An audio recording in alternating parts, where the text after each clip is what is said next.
Members will perhaps not be surprised if I make an observation. I know memories can fade over the distant passage of time, but it was only yesterday morning that the Assembly voted that we would finish at 1 and start at 2. A large number of members made the effort to be back, but we still could not manage a quorum. And consequently, I think members might like to reflect when the Assembly says it's going to meet again at 2. We are here capable of meeting at 2. Very well. We now continue. We have read the citation for the amendment to standing orders, and it is now to be proposed by the Minister. Minister. Thank you, sir. So this amendment is intended to make members think about the island identity and international profile when lodging propositions, and to encourage consideration of our identity upstream before the formulation of future policy. The overarching objectives of the island's identity projects are to encourage people living in Jersey to be civically engaged and proud of their island.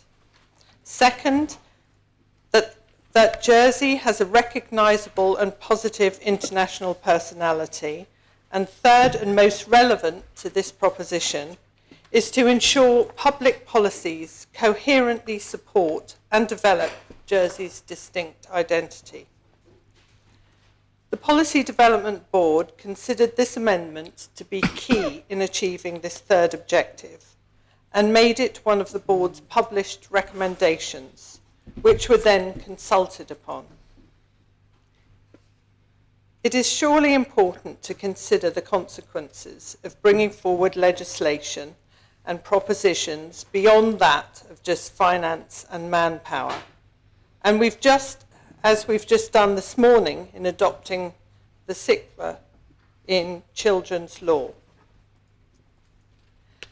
So if we are to achieve a consistent narrative about our island, and indeed how we wish others to see us on the international stage, we believe that adopting this recommendation is the right way forward. This amendment aims to ensure island identity considerations form a central part to propositions brought to this Assembly, which I do not consider, nor is it intended to be an overburdensome task. I appreciate that Jersey's identity can be subjective, difficult to measure, and can be viewed through several lenses, whether that be constitutional, cultural, civic, historic, international, economic, environmental, social, and more. But guidance, and to be helpful, the identity concept can be applied and considered alongside the specific goals of the report, which are listed in Appendix 2 of my report, page 9. These goals point to some concrete outcomes which can be applied across the breadth of public life and a range of policy areas. These goals could be developed into a matrix and used to form part of the member's statement. And indeed, a matrix of other issues like the finance manpower, like the impact to children, could be, and maybe should be, what we adopt when we're lodging propositions. Now, I fully accept that there may be occasion when there will be tensions between different concepts, which might themselves conflict. But this at least invites the member to weigh up and at least consider and then assess the overall outcome to the island. Others might disagree with that assessment. They might feel that the proposition brings a detrimental effect to the island, and that's perfectly fine. This is the debating chamber in which we should consider the island's reputation and how we wish it to be portrayed. It is also perfectly feasible that a proposition is neutral in respect of identity, in which case a statement would simply say so. PPC's comments are disappointing, especially so as the Policy Development Board's original document, the subsequent consultation document, and my direct discussions with them did not highlight their negativity or question the recommendation. In contrast to other departments, ministers, arm's-length bodies, the private sector and scrutiny, who were all positive and could understand the benefit in advancing this recommendation into our policy making. PPC question whether including this requirement in standing orders will assist in achieving the outcomes sought by the Island Identity Project. Surely they realise, sir, that States Assembly decisions directly impact public policy. So there is absolutely no doubt that this amendment assists in achieving the outcomes sought by the project. They also question that writing a short paragraph at the end of a proposition could be prohibitive to members. Sir, that really depends on a member's priorities and whether they consider the island's identity and international profile and reputation to be a worthy priority and of consideration. So I will leave it there and I look forward to the debate. Thank you. Is the proposition seconded? Yes, sir. Does any member wish to speak on the proposition?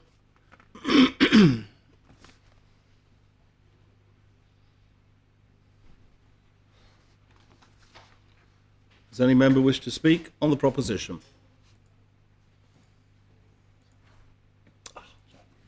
Senator Mezzi. Thank you, sir. Purely so the debate doesn't go without anything being said at all in it, but I rise purely to say that I think this is a complete waste of time and it won't have my support.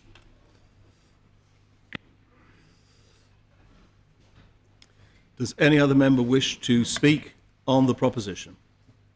Deputy of St Mary. Thank you, sir. I have to say, so that I well, to start with, I think the Minister mentioned that she had the support of scrutiny, and certainly the panel has had hearings with her and presentations with her when the international reputation was discussed, but I can't, from my own memory, recall that it actually went as far as having anything obligatory to go into propositions. Certainly in the course of the Economic and International Affairs Scrutiny Panel, we do think already, and if we were to bring a proposition, we would have in mind the island's reputation, and in fact that is commonplace when we do our reports. But having it as a mandatory requirement, I doubt if it would bring much to the table, as it were. And I do, so as I say, basically agree with the comments contained in PPC's reports that it won't necessarily further the international reputation cause very much. So I shall, I'm afraid, and at the risk of offending my immediate neighbour, be voting against it. Thank you very much. Does any other member wish to speak on the proposition? Going to Harbison John. Thank you, sir. Jersey's identity is important. It's vitally important to us, both here and to people who are looking in on Jersey. But why are we debating this today? We heard this morning about bureaucracy slowing down the process when asking for an amendment to be put forward which involved children. What will this proposal do to actually increase civic engagement? I would suggest nothing.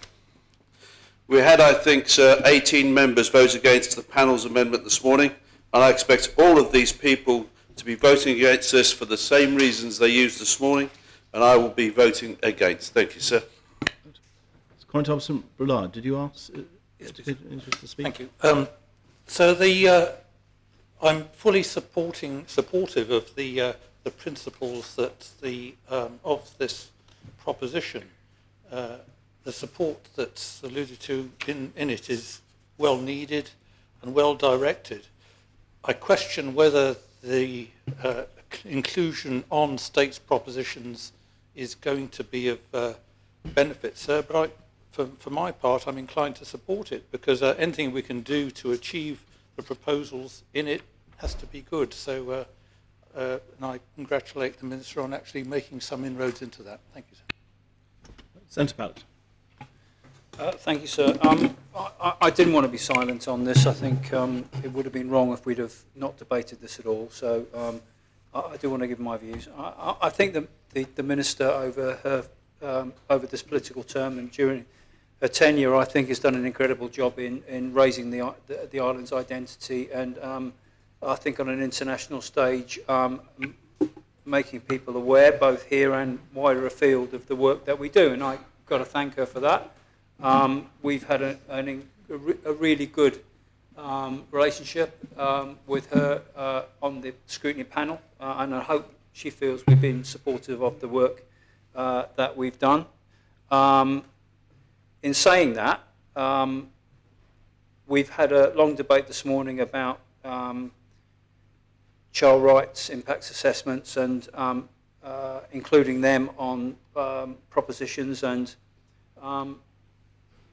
I went along with that this morning. I've got to say, I had my doubts about that, about the increased burden on members, and I think that was the right one to support, because I think that we have made a decision to put children first, and I think to have not supported that would have been wrong.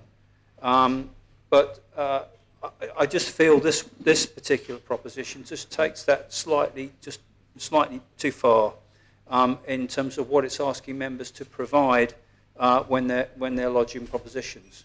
And that's not to say the identity of the island is not important, but I think there are other ways that we can show support for that, rather than having to put a statement on a proposition that we bring forward.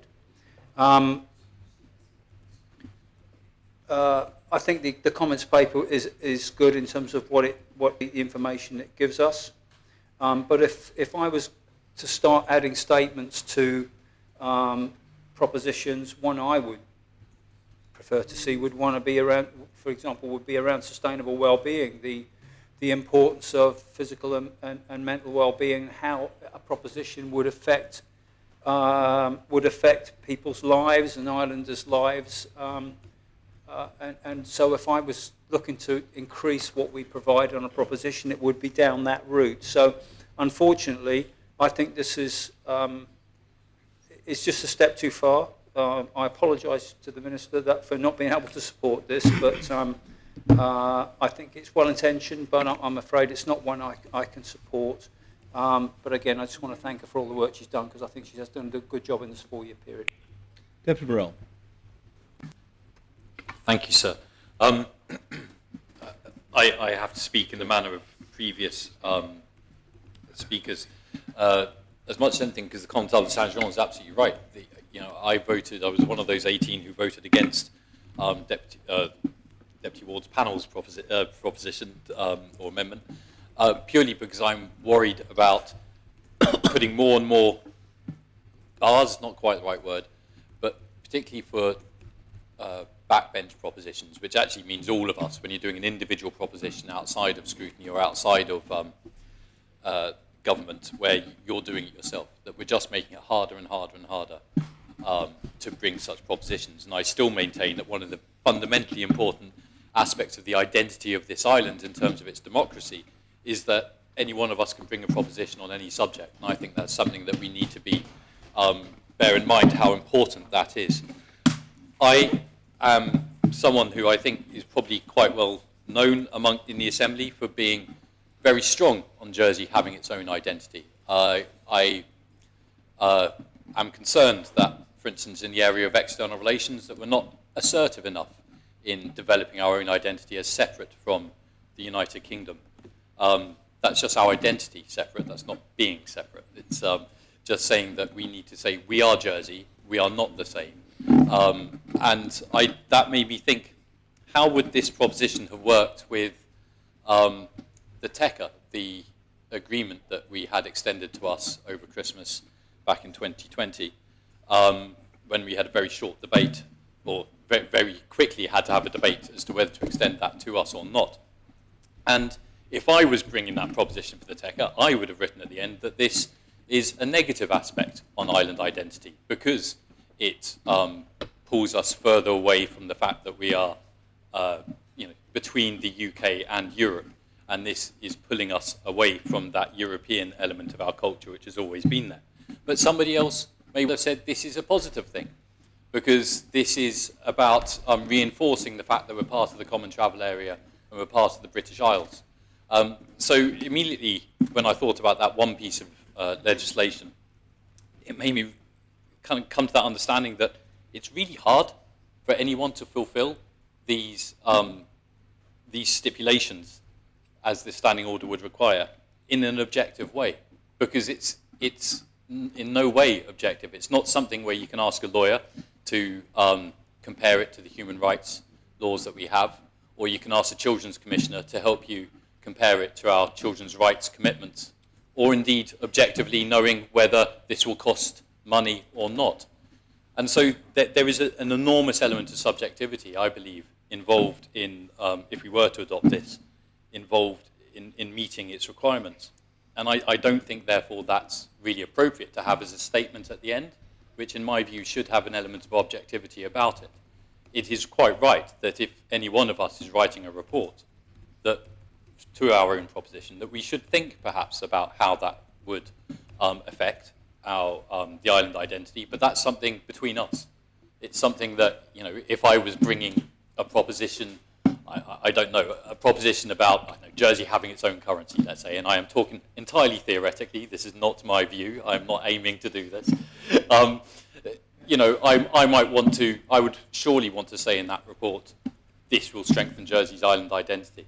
But equally, if I'm bringing a proposition which is about a tweak to the financial services laws, it's not really going to be in my thinking as to whether this affects Jersey's island identity or not. And so for the reasons of subjectivity, for the reason of not wanting to put any more hurdles in the way of individual members, not backbenchers, individual members bringing their own propositions and amendments, I don't believe I can support this, although I fundamentally support the Minister in the work she is doing, because we do need to strengthen Jersey's identity as its own entity, as its own island, and as a people living here who govern ourselves, and we must never, ever forget that. Thank you, sir. Deputy Taddeo. Thanks, sir. I rushed back to speak because I was worried this might just go through on the nod, or at least without comments, but it's not going to be the case now. I think this proposition is unfortunate in a sense because I think it detracts from the otherwise good work that's going on with the island identity. And what I'm not going to, I've got to be careful with my words, sir, because I don't want to cause any offence to the mover of this proposition, but I also know that she's been in the assembly long enough to defend herself, sir. So perhaps I'll cut to the chase and say that I think that the piece of identity work that's going on is a great piece of work, and I would say don't rush it, because it takes a long time for any community, especially one like Jersey, which has a complex relationship with its neighbours. And so I was reading this week, somebody sent me a travel book that's been published in Guernsey, which has got a quote from Victor Hugo in the opening. And it talks about Jersey. He analyses the Jersey and Guernsey psyche, in which he says that the Channel Islanders, Jersey people, they're kind of, they're English, they're not English, but they're also French without knowing it, and says that, but they're actually trying to forget that. Words to that effect. He said it's slightly more eloquent than that, but that's because he's a fellow of the, he was a fellow of the French Academy, sir. And the point I would make here is that when you look at other countries like Wales, like the Isle of Man, like Scotland, and just to name a few, that's taken years and years, and of course there is an inherent role that the language plays in that as well. And I'm not a quantum physicist, sir, but it strikes me that there's an element, a parallel that can be used here to do with Heisenberg's uncertainty principle, is that as soon as you try and pin down something as ephemeral as identity and Jersey identity, it kind of vanishes, and so that uncertainty is there. When you try and analyse it, it disappears, sir. And the other problem here is that we're conflating two separate issues. We talk about island identity and then international reputation. The two are not the same thing at all. And we should be mindful, we spoke about it earlier today, that about the committee of inquiry. One of the main criticisms, both of former assemblies and governments, and indeed individuals, was that they put Jersey's international reputation ahead of the children and ahead of decisions that were being made, ahead of social policy. And the idea, what we should really be asking when we bring a proposal to this assembly is not so much about the international reputation of Jersey and how that might be affected, because those arguments will come up anyway. If we introduce a proposal to increase income tax to pay for a better bus service or to pay for school lunches, the usual arguments will come back saying, well, finance will leave and it might not attract investors and it might affect our international reputation. You don't need to hardwire that into the proposition. It's another piece of work for members to make. But what about the local reputation of Jersey? That's what I'm more interested in. When we do things in this assembly, whatever it is, and when we bring matters to the assembly, how is it that the local reputation of Jersey will be affected? How will we be perceived, the esteem of the assembly? I think that's much more important than any abstract concept of and the implication here is, well, we better be careful what we bring because some people abroad might not like what we're doing. So on the one hand, yes, like Deputy Morell, I think this is an important piece of work to do. I think we have a Jersey identity here. In fact, we have Jersey identities. And I think that's the issue. We have a complex society. We have various different communities. And as soon as we try and pigeonhole someone and fit them into that blancmange mould, if you like, put it in the fridge, it comes out and it's all homogenous, that's exactly where you got the problem in the first place, before we even start talking about what Jersey's international reputation might be. We make decisions based on the proposals in front of us, and we make our arguments as best as we can in written form or in verbal form when we present to the Assembly.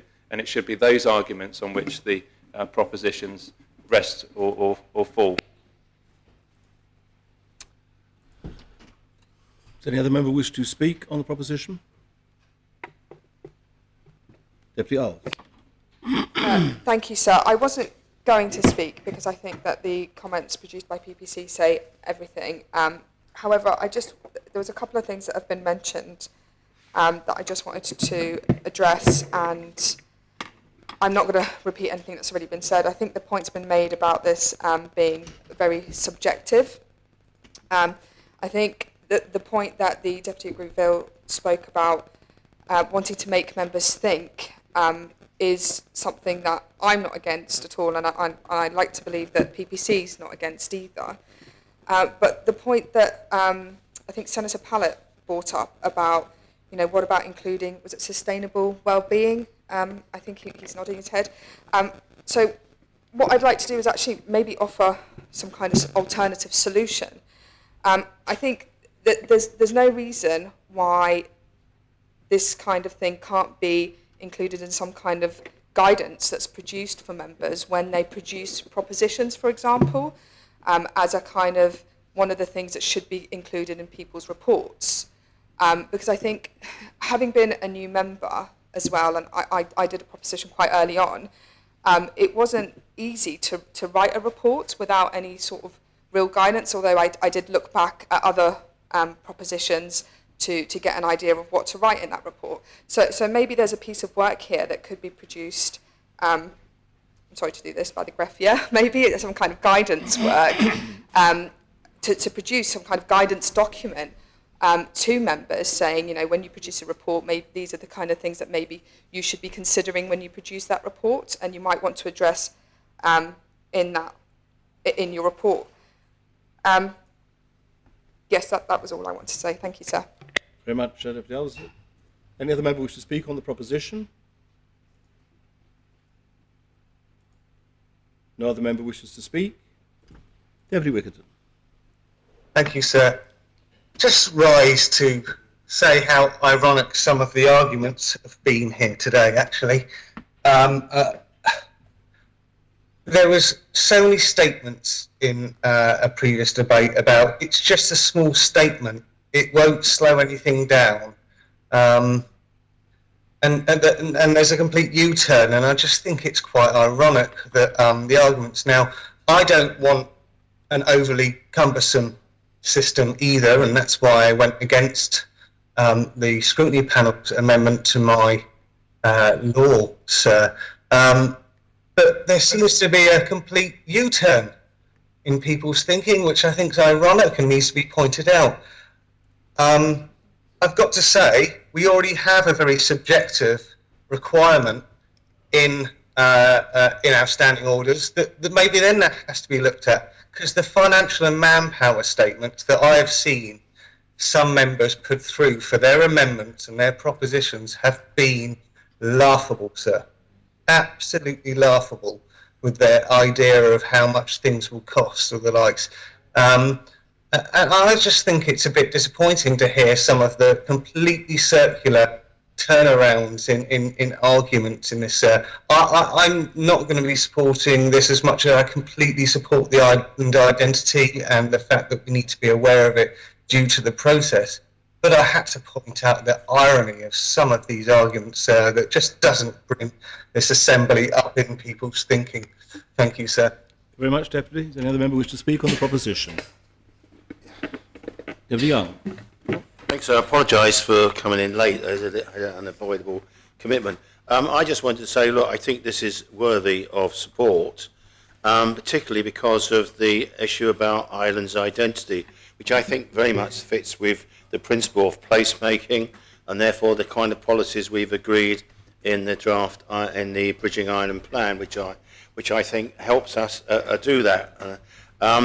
I just want to put a caution that I hope international reputation doesn't become a euphemism for international finance and economic benefit, and because I think the social implications of how the island is perceived internationally and all that excellent work done by the Minister are of vital importance to the island. I fully recognise that. But I just would like to make sure that I assume that there will be some guidance issued to try and manage the subjectivity of this. And I hope that will make it clear that international reputation is not just about the international financial services reputation. Sustainability, our way we have social policies which are progressive and I believe liberal and hold the island in good stead are absolutely of vital importance, sir. So with those comments, sir, I think I can support this. Deputy Ward. Thanks, sir. Just quickly say, I wouldn't be supporting this. To address Sir Deputy Wickenden's comment about irony, I think he's forgotten that he was the minister who brought forward the Korea proposition in there, which is the additional piece of work. This Assembly has just decided to make that consistent. I think that's quite an important point to make. And there is a distinct difference between something like a Korea based upon, and I did mention this earlier, but I'll mention it again, sir, based upon an internationally agreed UNCRC set of criteria where you can match what you're doing to them, and they are very guided for specific reasons in terms of the rights of the child around the world. There is something very different about that which could be said to be slightly more objective and, dare I say, scientific in its approach, because you can see what it is and what you have to do. And something that is so subjective as this, I struggle with this one because there isn't a definition, one definition of island identity, and I attended the island identity workshop for the day. Only a few of us did, and sat around with members there when the discussions were going on, and it was an interesting discussion because there was such a huge range of opinions on what that meant. And to come away from that and then say how you enhance those different opinions would be very difficult, sir. And in terms of international reputation of Jersey, I think I'm surprised to see the Environment Minister saying he may support this, because I think he's right in terms of a euphemism for the finance industry, and this island is much more than that, sir. As somebody who's an immigrant to this island and has made their life here and my children's life here, this island is much more than that, because I didn't come here for the finance industry. I came here as a public servant, effectively, and it was a very good place to come for so many other reasons, the quality of life and the communities that are here. And that's very difficult to define on a proposition, and I think unnecessary. And it's unnecessary to do this piece of work on a proposition, because the propositions that we bring should be doing this anyway. If anything, should be doing it anyway. And we're not against standard criteria. If there was a United Nations identity of a country or domain that had a specific reason for existing because it was protecting human rights or whatever, then we would be looking at this again.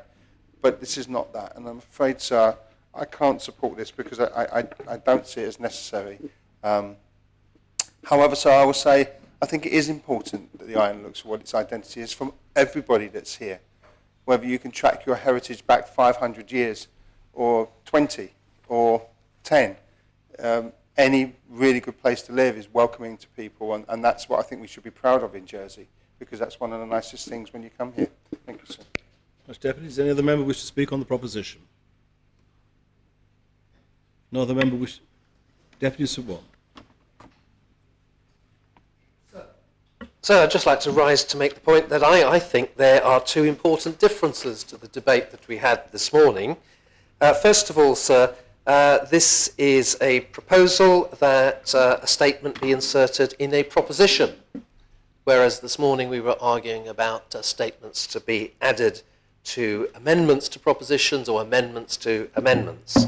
So this takes the very first piece of the debate and requires a statement, a brief statement, and it is the proposer's statement which will be, perhaps it may be subjective, but it is nevertheless how the proposer would view. The second difference, sir, is that this is an addition to standing orders and not law. So it's going to be much easier to pivot and to adjust the standing order if it needs any sort of change or as it works through any decision to include or remove or amend it.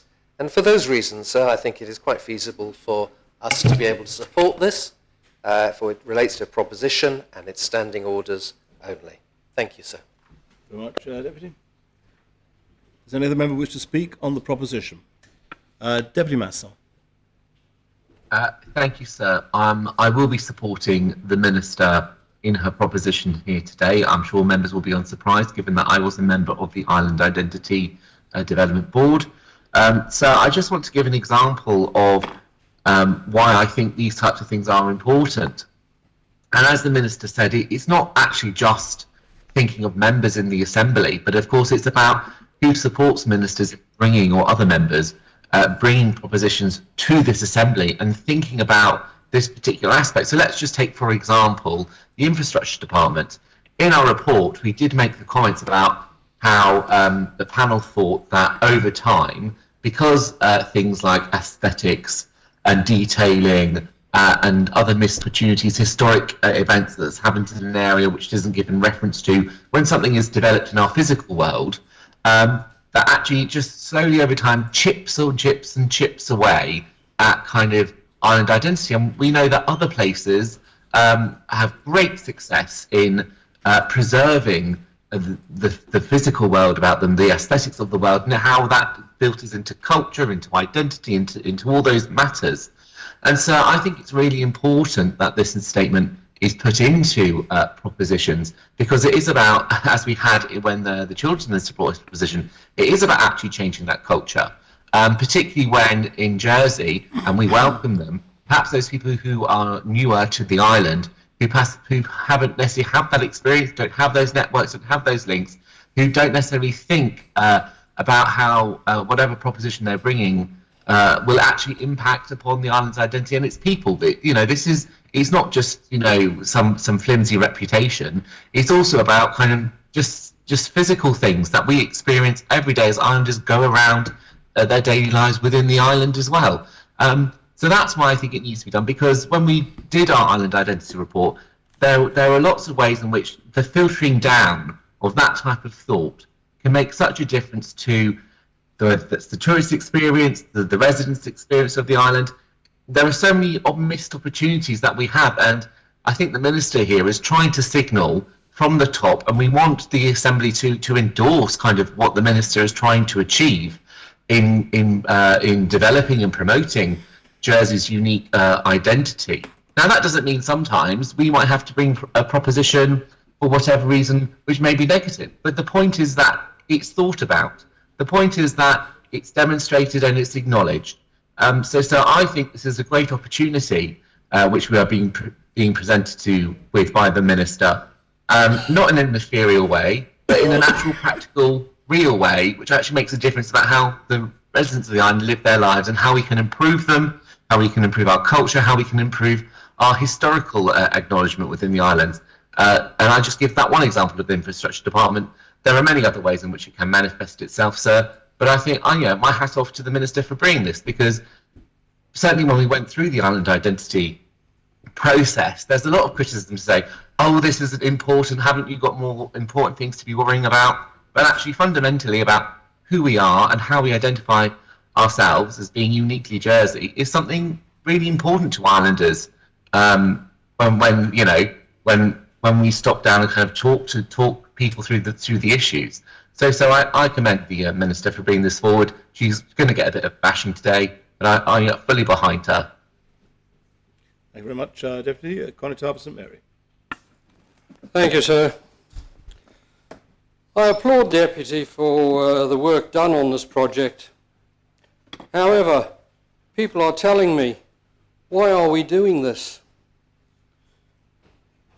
It's not necessary for the people of this island. Surely there are more important issues to deal with. I have to bow to their wisdom and request that I won't support this. Thank you, sir. Does any other member wish to speak on the proposition?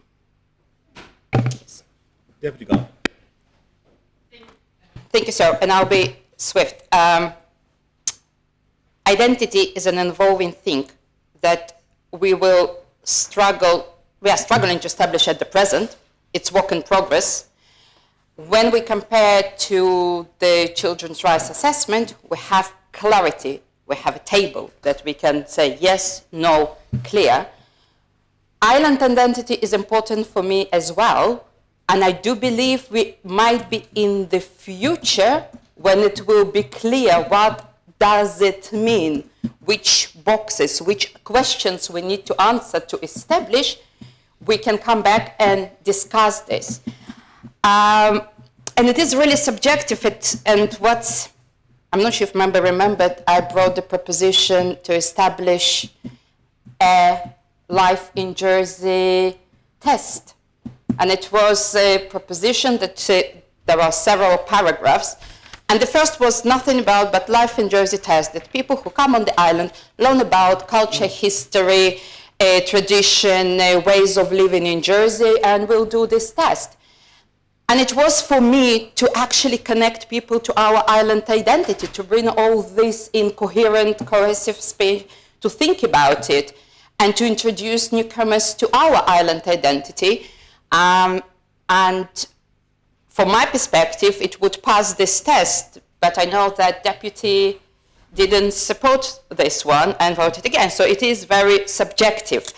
I did like, and I would like to support Deputy Alves' suggestion, because we do have well-being, we have environment impact, we declared climate emergency crisis, we have population impact, we have cultural impact. I would think that the list, suggestions, guidelines, not mandatory, would help a lot to the new coming states members. And at this stage, I cannot support it, but I'm open to work on it maybe in the future. Thank you. Thank you, Deputy. Does any other member wish to speak on the proposition? No other member wishes to speak? Then I close the debate and call upon the Minister to respond. Thank you, sir. I think I'll start with the Constable of St Mary and his contribution, that there are always more important things to think about, to do. Well, yes, there are. There will always be more important things, but it's a bit like our culture, our heritage, that we will always find more important things to think about. But if we ignore it, it will be eroded. And that, to many people, is what is happening in our island. Our culture, the fact that our history isn't taught in schools as it should be, and stuff like that. So it will be eroded. So what this proposition is doing, as I said in the beginning, is to make people think, make members think about the island identity and the international profile when they're bringing forward propositions.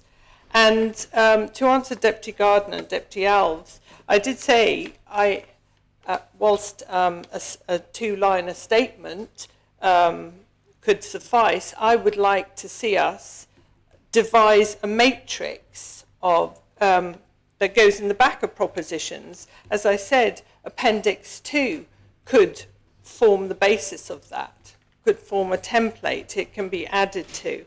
But this is really about having a coherent vision for our island. And the project so far has been doing a lot of groundwork. We've put up a resource on the website for schools to use, for newcomers to the island to use, so that they can download whatever about our history, culture, the economy, how the island works.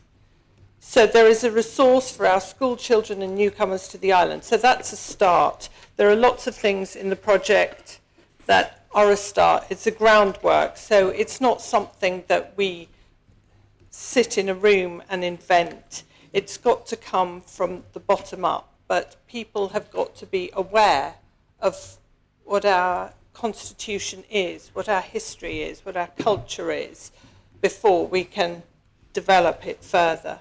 But yeah, I just looked through some of the comments. To take Senator Pallett, I agree. Mental well-being is hugely important. So propositions, I mean, there's nothing wrong with having a matrix developed that we go through and we tick the boxes and we consider them and we agree or disagree. To answer the Constable of St John, no, this particular recommendation, this particular proposition probably won't do anything to engage people civically. What I said in my opening remarks was this is advancing the third objective, which is public policies to coherently support and develop Jersey's distinct identity.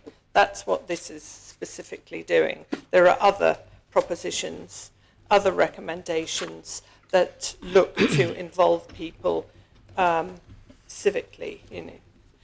I don't know if there's anything more to add. I hear people. I would like to see us put it on the agenda. I don't see our culture, our island identity, our international profile, and yes, they are two different things, who we are as a community and how others see us looking in.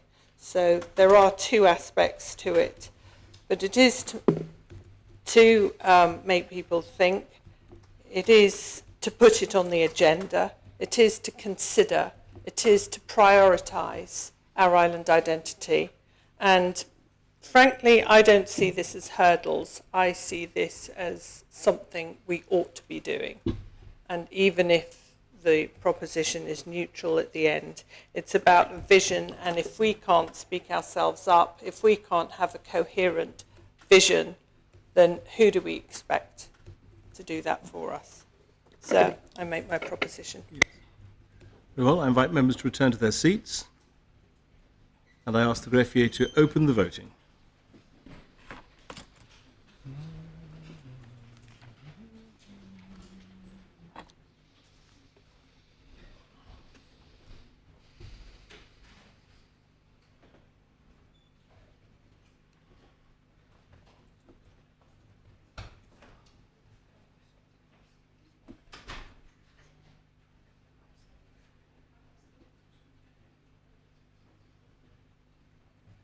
Members have had the opportunity of casting their votes.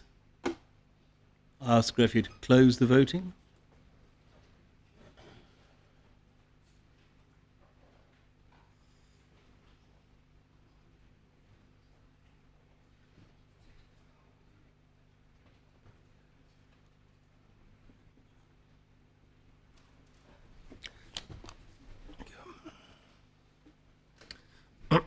The opposition has been defeated.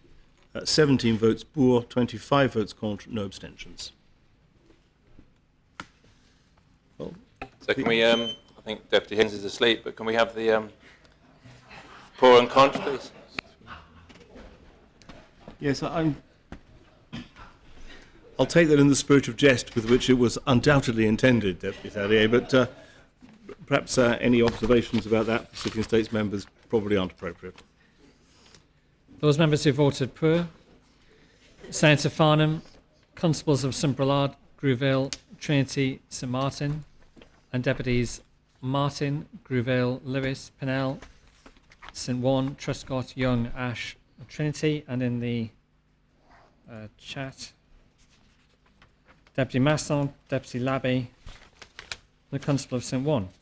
Those members who voted contra were Senators Moore, Pallet, Mezek, and the Constables of St Helier, St Peter, St Mary, St John.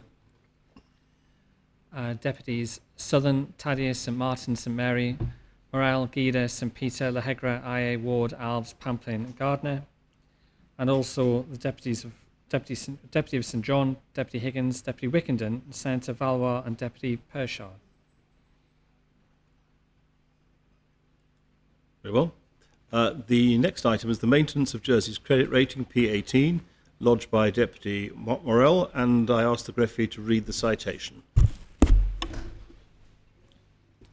The State has to decide whether of opinion, A, that for any issuance of debt proposed in a government plan, the plan should include a forecast of the likely effect of the debt on Jersey's future credit ratings and the rates of interest that would be levied on the debt.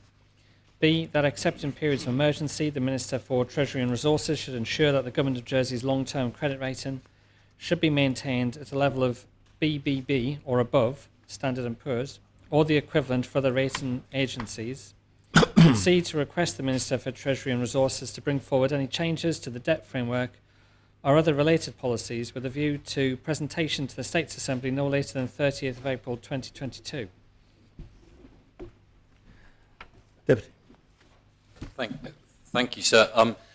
The opportunity wasn't there. The Minister has presented an amendment, yes, which I am willing to accept, so I didn't know if I should jump in then or not, so, but I wasn't off the opportunity. Yes, well, I think what has to happen, if you, as you will accept the amendment, speak to your proposition, we will put the amendment, but clearly members will have heard that you don't object to it, and it may be that it will be dealt with on a much speedier basis as a result. Thank you, sir. So this credit ratings are not ordinarily an area of excitement for States debate, but I did feel it was important for to bring this particular proposition, which I will speak to as if amended, though it doesn't make an enormous amount of difference. As with many islanders and many States members, I am concerned about the levels of debt that we have already said that we are going to engage with. And quite rightly, the Minister has created a debt framework. could also be seen as a debt strategy as to how the government of Jersey will deal with debt and what constraints the government of Jersey will place itself under with regard to debt. In short, there are kind of four main areas to that. The first is that there should be a medium-term debt to GDP ratio of between 30 and 40%. So in theory, the Treasury Minister is saying our debt should not be greater than 30 to 40% of GDP. That we should have a liquid asset to GDP buffer in excess of 100%. So as I understand that, that would mean, sir, that if our GDP, which is approximately £4 billion a year, is £4 billion a year, then we need a liquid asset buffer of £4 billion a year, which we do currently have when you combine all of the reserves. I may be wrong on that, but that was my understanding of it. We also need to maintain a coverage ratio of at least 1.0 for financing costs that are met from reserves, meaning that the investment returns are greater than the financing costs, which again is important and speaks to, when we were talking about the hospital debt, it speaks to that idea that our investment returns will pay the debt. And then the final one was the one which particularly caught my attention, that we will maintain an investment grade rating of BBB- and above under all market conditions. And so I was concerned about this quite simply because BBB- is the very lowest investment grade credit rating. Below BBB-, you enter junk bond territory. And obviously, in junk bond territory, you attract much higher interest rates. And so, sir, I was concerned that there was no buffer between this aim to keep it at BBB- or above. And so if a future Treasury Minister had enabled debt, which and had perhaps enabled a level of reserves and other matters which meant that our credit rating had fallen to BBB-, it would be very easy for just an economic shock or a desire to take out more debt followed by an economic shock could push us into that junk bond territory. And then if there was some sort of emergency, Jersey would be forced to borrow, and we have seen from the pandemic that we are forced to borrow in emergencies, and I think we all accept that and understand that. But if we were at BBB-, an emergency came along, we had to borrow, we could well find ourselves borrowing at junk bond levels, and the resultant interest rates would be terrible and awful. And the reputational matter, we just spoken about island identity, the reputation of Jersey borrowing at junk bond levels would be awful as well. So it seemed to me quite simply a common sense view that the Treasury Minister and future Treasury Ministers should seek to maintain a buffer in our credit rating that creates a space of one credit rating level between the aim, which is in this case would be BBB and higher. Then there would be a buffer of BBB-, so if there was an emergency, when we borrow in that emergency, we would perhaps at worst fall into that BBB- category, but it would still be an investment grade rating and therefore attract better interest rates. And so that is the simple logic of this proposition. I'm very pleased that the Minister's amendment was something that I was able to work with. There was just one word in there which I was struggling with, which is why I kind of left it late to decide whether to accept it or not, and that was the word endeavour, because I know endeavour is just one of those words. I think states members understand what I mean. But ultimately, other aspects of the Minister's amendment, such as new debt, this was always about new debt. As far as I was concerned, the debt we have agreed in this Assembly to take on, that's passed. This is about new debt. In future government plans, absolutely. It doesn't affect this government plan, was never meant to. There's the word might, I didn't think changed much. The one thing I haven't discussed is the Minister has changed it so that the Council of Ministers should endeavour. My original proposition said that the Treasury Minister. I'm satisfied either way, and I accept that it probably is best placed with the Council of Ministers. Then came the word endeavour. And interestingly, the Minister actually changed what I had as the government of Jersey to the States of Jersey. And I'd spent some time trying to work out where the debt or the credit rating was it with the government or the States of Jersey? So I'm pleased to see the States of Jersey has been put in there. I think that's the right thing to do. So, sir, I'm hoping that other states members will see this as quite simply a common sense move. which will give us a bit more security over our levels of debt and over the interest payments that we would have to make in the future. And I hope by accepting the Minister's amendment, I give comfort to other members to agree and to support this. Thank you, sir. With that, I make the proposition. Is proposition seconded? There's an amendment to the proposition, and I will invite the greffier to read the amendment. 1, page 2, paragraph A, after the words issuance of, insert the word new. Before the words government plan, insert the word future. For the word plan, substitute the word plans. And for the word would, substitute the word might. 2, page 2, paragraph B, for the words Minister for Treasury and Resources, substitute the words Councillor Ministers. Before the word ensure, insert the words endeavour to. And for the word government, substitute the word states. Minister. Thank you, sir, and I thank the Deputy for accepting my amendment. I shall be brief because a lot of it is not applicable anymore, but I just wanted to provide some information that members might find useful on the relationship between the credit rating agencies and the entities which they assess. So the States of Jersey was first assigned a credit rating by S&P, Standard & Poor, in November 2013. The rating was AA+, and the outlook was stable. Since then, the agency has conducted 15 reviews of the state's credit rating, 2 of which led to downgrades. Both of those downgrades were in 2016, and S&P cited external factors which might have a direct impact on Jersey, Brexit, and increasing regulatory complexity, as the rationale for the change. When the States put in place its first public bond of £250 million in 2014, there was no change to the credit rating or outlook. Like the Deputy and all States members, I share his desire to maintain as high a credit rating as possible. The reporting metric within the published debt framework to maintain a minimum rating of BBB- appears to have been misinterpreted by several observers as a willingness on my part to let the rating drop several notches with little concern of the impact this would have had on the state's finances.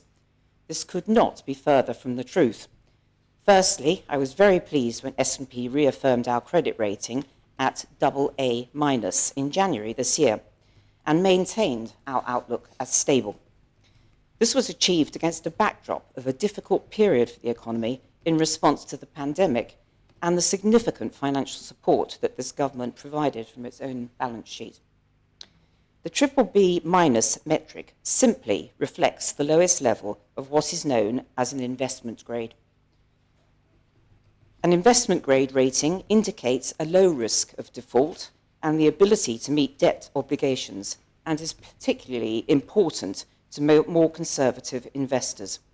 It is often also the cut-off point for many corporate investors who are likely to purchase States of Jersey debt now or in the future.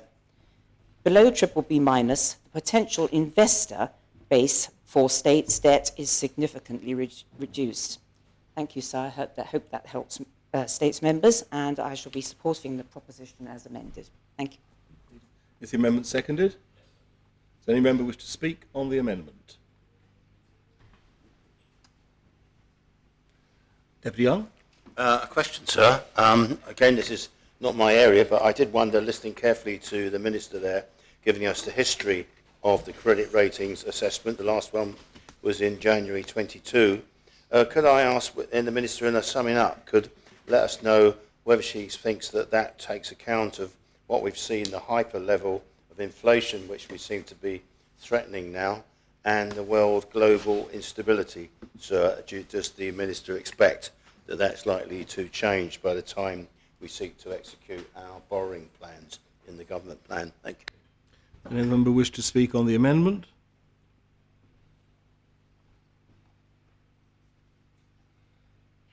If no member wishes to speak on the amendment, then I close the debate and call upon the Minister to respond. Thank you, sir. I wasn't aware that I had to sum up as the Deputy had already accepted the amendment. But in answer to the Minister's... The basic rule is that if someone speaks after the seconding, then you have a right to respond to anything they say. You haven't got to sum up. You haven't got to say anything at all. It's an invitation. Thank you, sir. In answer to the Minister's question, no, we're not expecting any changes, drastic changes at all, because the borrowing for the hospital, for instance, has been organised to be effected at the end of April with 4 different banks, and it's going to be a very long-term borrowing rate, so hence it'll be a lower interest rate than might be expected next year. Thank you. Sir, can I ask for a point of clarification? Yes, if the Minister is prepared to give way. Thank you. The Minister's just... Are you prepared to give way, Minister, for a point of clarification? Yes. The Minister's just said that the borrowing for the hospital will be done at the end of April. The Chief Executive at a PAC hearing said it wouldn't be done until August. Thank you. The agreements will be made at the end of April, sir. Thank you. Well, I'm not sure that that's something we can take any further for the purposes of this debate.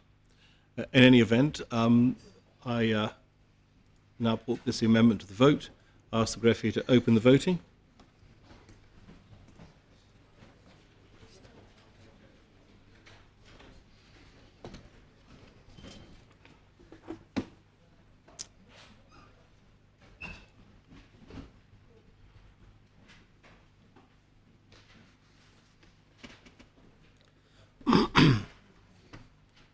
Members have had the opportunity of casting their votes.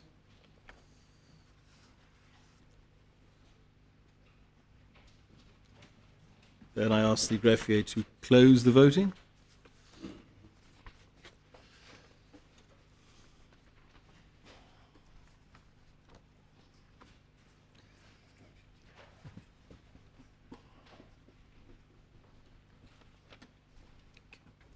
The amendment has been adopted, 42 votes for, no votes contrary, no abstention.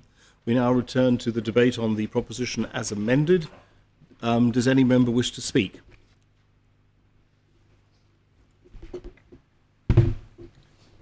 So I won't keep the Assembly, but we covered the ground on this matter quite considerably at the government plan stage, and I think I can speak for the rest of the Corporate Services panel to say that we would wholeheartedly endorse the Deputy's efforts to bring this proposition and make the intention so clearly stated, given the risks that we made very clear at the time of the government plans, sir.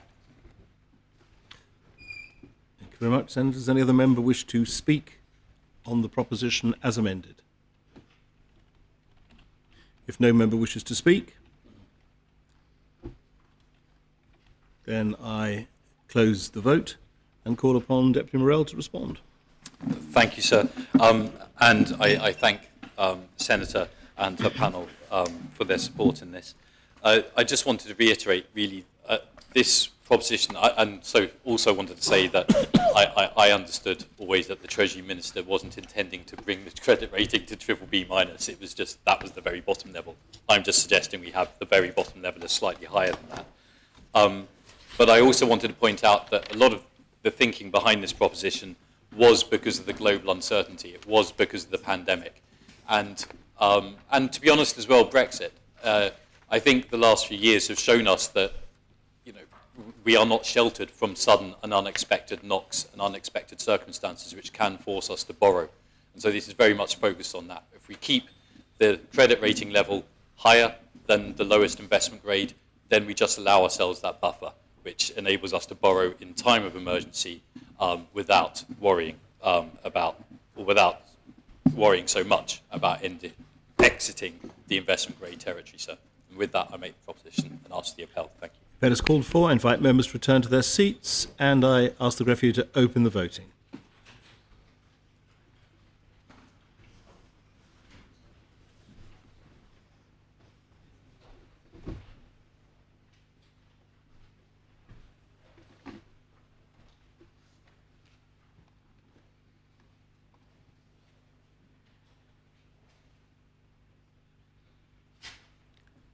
Members have had the opportunity of casting their votes.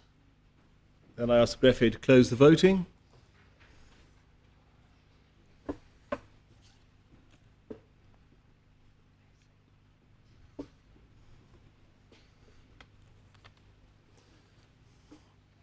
The proposition has been adopted as amended, 43 votes for, no votes contra, no abstentions. Thank you, members. And I'll point out to the graph the clock is still ticking.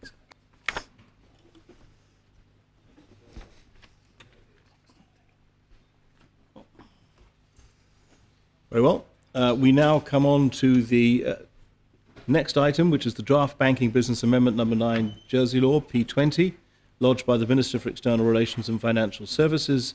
The responding responder will be the chair of the Economic and International Affairs Scrutiny Panel, and I ask the greffier to read the citation.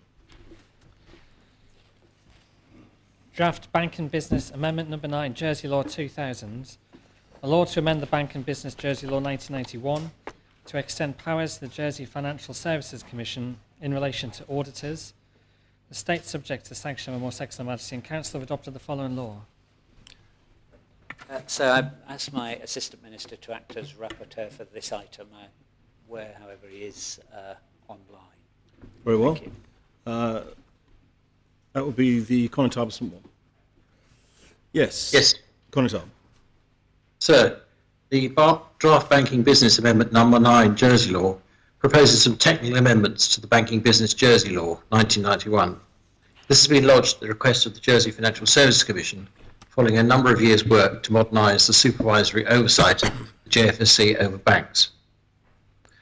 The draft amendment harmonises definitions in the law to the effect that the JFSC has the same powers in respect of financial reporting to the JFSC by banks, regardless of whether the bank is incorporated in Jersey or as a branch of an overseas foreign entity. So when the law was originally drafted, the majority of banks in Jersey were incorporated Jersey entities, whereas now the majority operate as branches of foreign entities. So this proposed law ensures that it is clear that the JFSC has the same authority in respect of banks' auditors, regardless of whether the bank is an entity incorporated in Jersey or operating as a branch from another jurisdiction. If approved, it would enable the JFSC to further clarify their supervisory expectations for such banks in their own code of practice for banking business. The proposition itself simply harmonises these definitions to ensure that the JFSC's powers in respect of supervisory reporting are consistent, regardless of a bank's corporate structure, and, if approved, the change would allow a clearer foundation for the delivery of a number of technical changes via secondary legislation and the JFSC's own codes of practice, such as requiring banks to notify the JFSC of certain audit events, requiring banks' accounts to be published on the bank's website, rather than at the moment just being available in branches, and enabling the JFSC to require the external audit of prudential returns.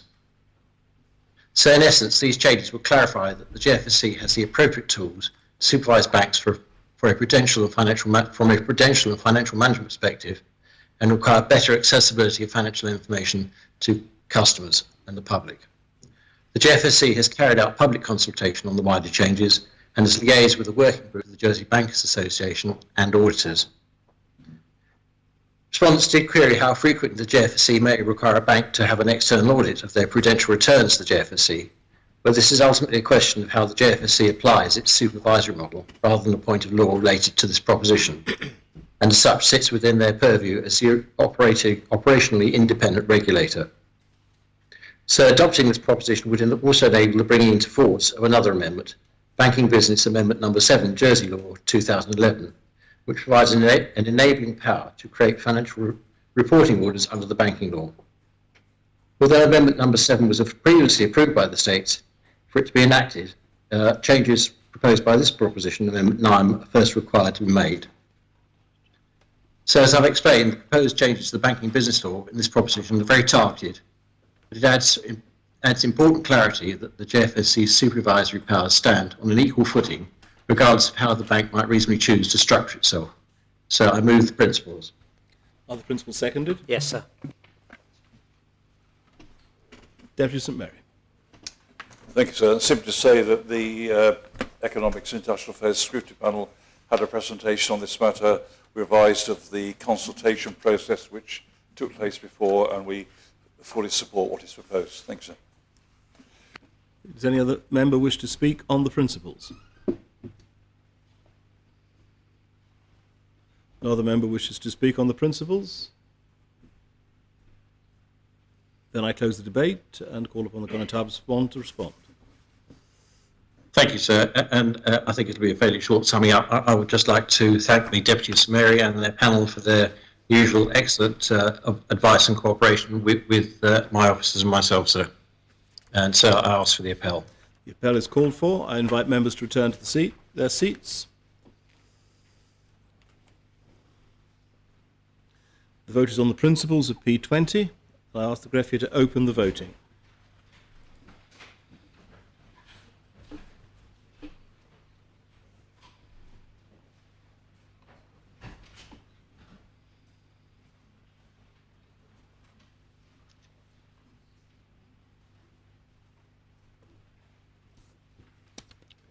If members have had the opportunity of casting their votes, then I ask the greffier to close the voting.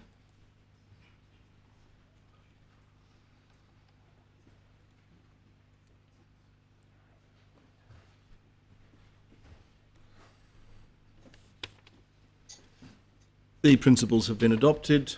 43 votes for, no votes contra, no abstentions. I take it, Deputy Sumeri, your scrutiny panel is going to call the matter in one. How do you wish to deal with the matter in second reading, Minister? So there are only 6 articles. I'd like to take them en bloc if possible. Yes. Did you want to speak to them or simply answer questions? I'm more than happy to answer questions, sir. Very well. Are the articles seconded? Yes, sir. Does anyone wish to speak to any of the articles in second reading?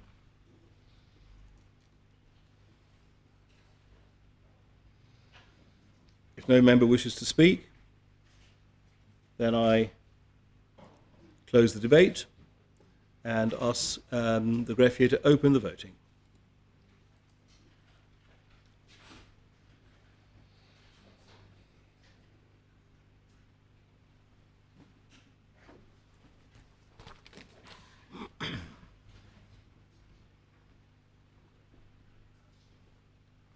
If members have had the opportunity of casting their votes, then I ask the greffier to close the voting.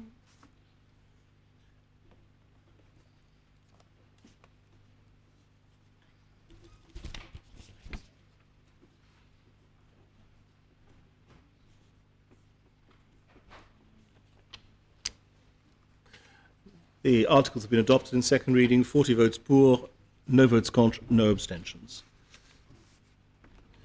Do you wish to take the matter in third reading, Connotab?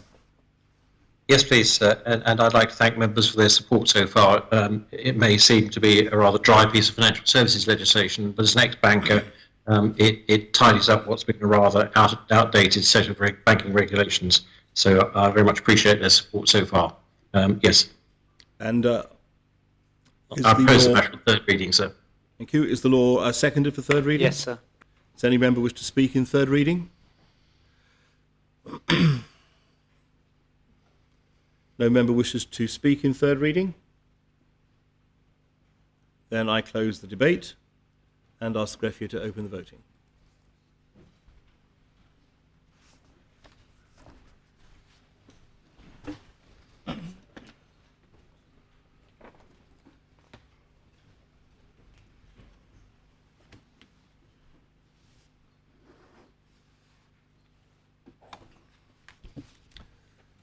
Members have had the opportunity of casting their votes.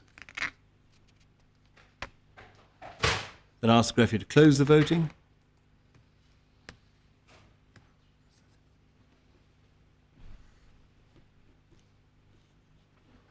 The law has been adopted in third reading, 39 votes for, no votes contra, no abstentions. Very well. The next item is the Draft Employment Amendment number 12, Jersey Law P21, lodged by the Minister for Social Security. The main responder will be the Chair of the Health and Social Security Scrutiny Panel, and I ask the greffier to read the citation. Draft Employment Amendment number 12, Jersey Law 2000, a law to amend further the Employment Jersey Law 2003. The state subject to sanction of Most Excellent Majesty and Council have adopted the following law. Minister.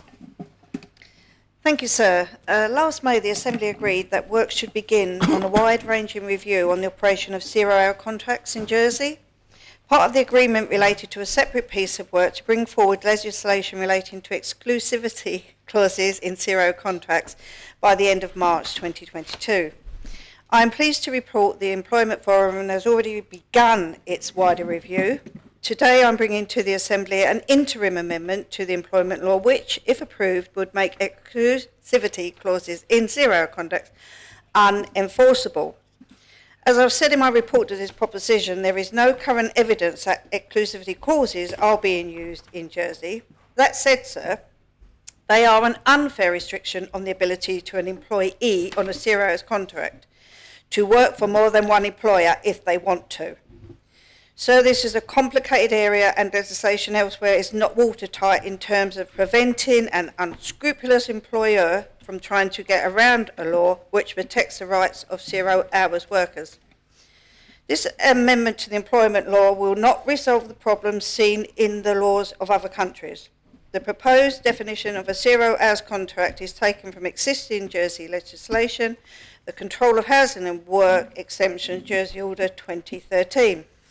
It is not the final word on the subject. The Employment Forum will be considering in detail each part of the original proposition we debated in May last year, including whether a different approach should be taken to protecting the rights of workers who do not have the guaranteed working hours.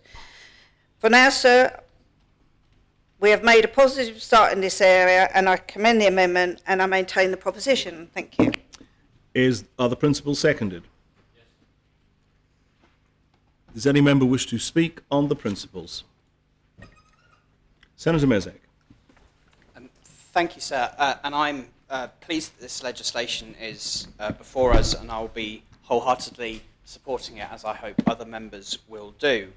But I'm not going to let this moment pass without saying, frankly, how angry I am at how long this has taken.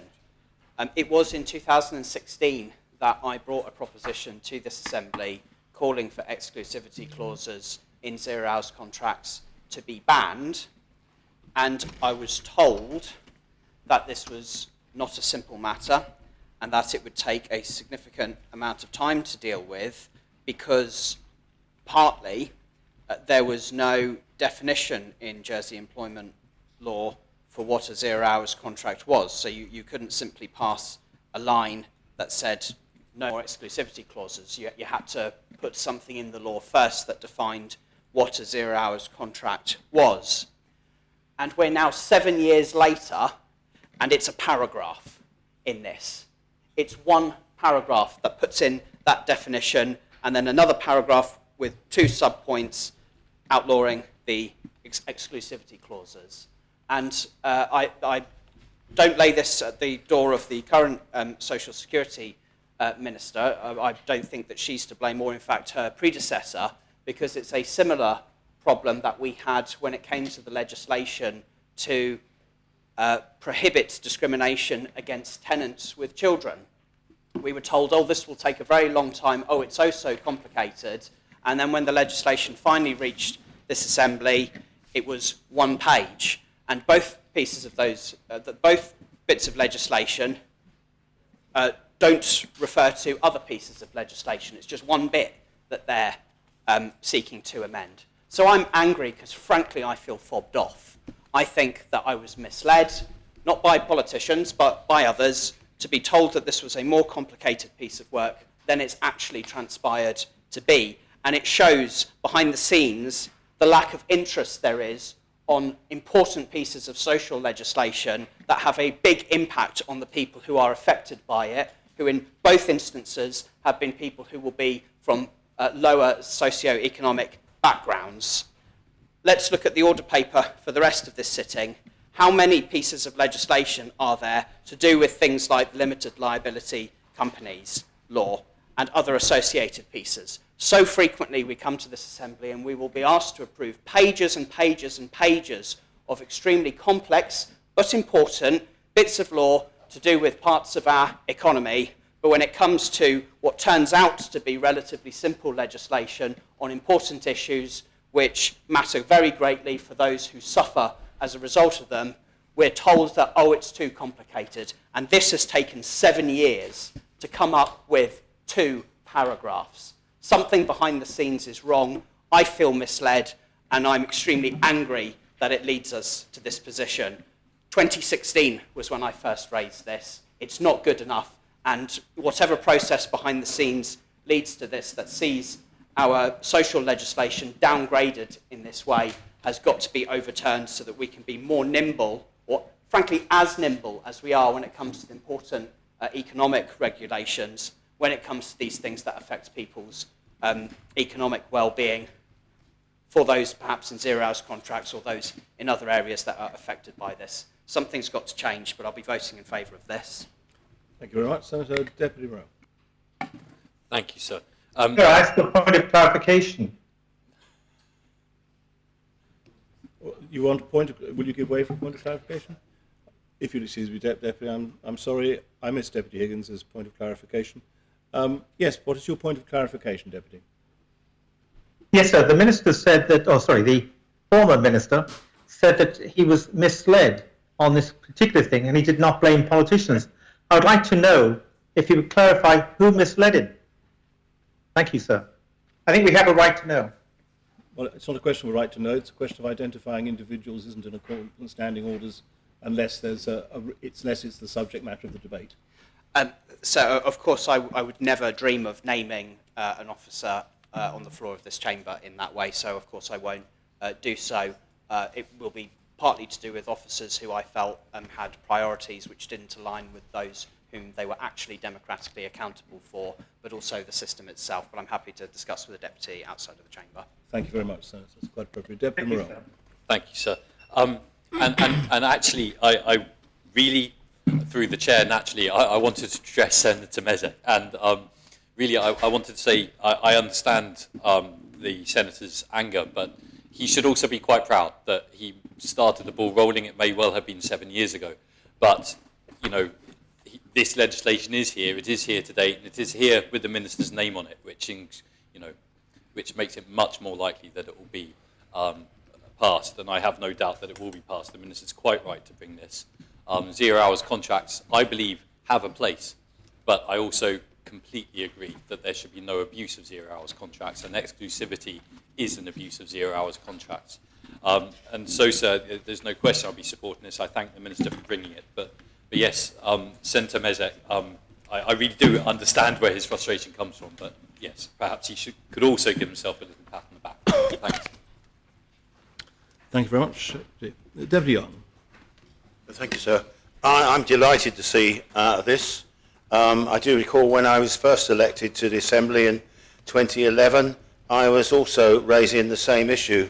So it is 10 years since I think this issue has been current. I would hope that given the tight labour market at the moment and the complete turnaround as a result of Brexit and so on, that I would hope that the 0 hours contracts now are less used by employers. One can hope, but nonetheless, we absolutely need this. But I was looking back, I was reminded that one of the worst culprits of the use of 0 hours contract was in fact the States itself. And in fact, I remember questions, I was trying to track it back, I was reading through questions, and I see here that in May 21, I think it was Deputy Southern who put a question about the review. It was going to be a review of public of 0 hours contracts by State's Department, which was promised in 2012, right?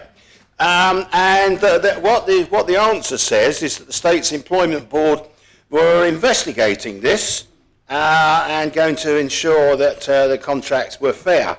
Now, I would like to hear from somebody, hopefully it might be a member of the State's Employment Board, to be assured that we don't use these contracts where they shouldn't be used. For example, I do recall, and I'm probably going to upset people now, the Health Department was a major use of 0 hours contracts, and now don't be fobbed off about the explanations of bank nurses. People who were employed in jobs on 0 hours contracts, in working within hospital administration or medical secretaries, who weren't allowed holidays, leave, or anything else like that, and were not able to take on other work. So I'd like to hear from somebody that all that ceased. And so I hope that we put our practice where our what our laws are with this one. So I do that. I feel passionately about it. I think it's something that and justice should be ended. Well done for the Minister in bringing this forward. And speed to the work that's going on about doing all the clarification and so on, because this obviously only deals with exclusivity clauses, which have been really should never have even been there. But well done. Let's speed on the rest of the reform work on this. Thank you, sir. Right, Colin Tarbert, St. Wall. Thank you, sir. Yeah, I just want to speak. Firstly, some embarrassment at Senator Tomaszek's comments, as I and the External Relations Minister are responsible for a large volume of the financial services legislation going through. The only thing I would say is that we're doing this because of the upcoming Moneyval review and the necessity to make sure our legislation is tidied up. It doesn't mean to say I'm quite shocked, actually, that zero-hours contracts currently have the ability to have exclusivity clauses in them.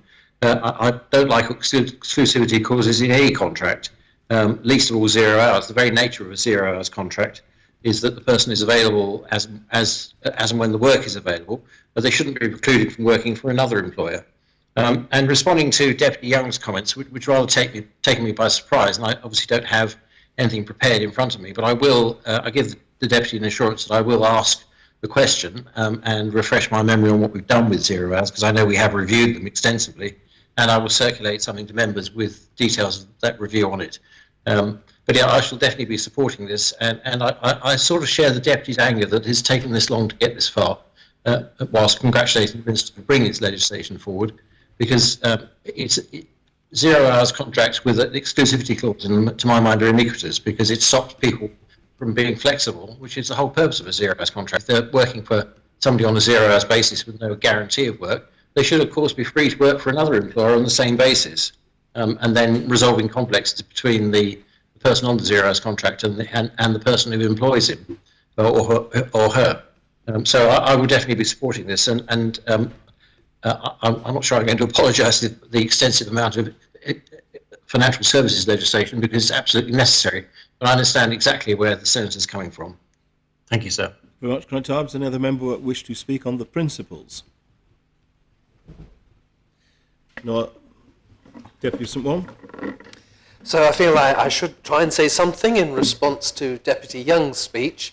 The difficulty is, of course, that he's asking a question, and he can only ask a question of the Minister who's presenting this proposition to, if he requires any work around the subject matter of this proposition. So the subject matter of this proposition lies with the Minister of Social Security, and I do welcome what has been brought forward in the proposition.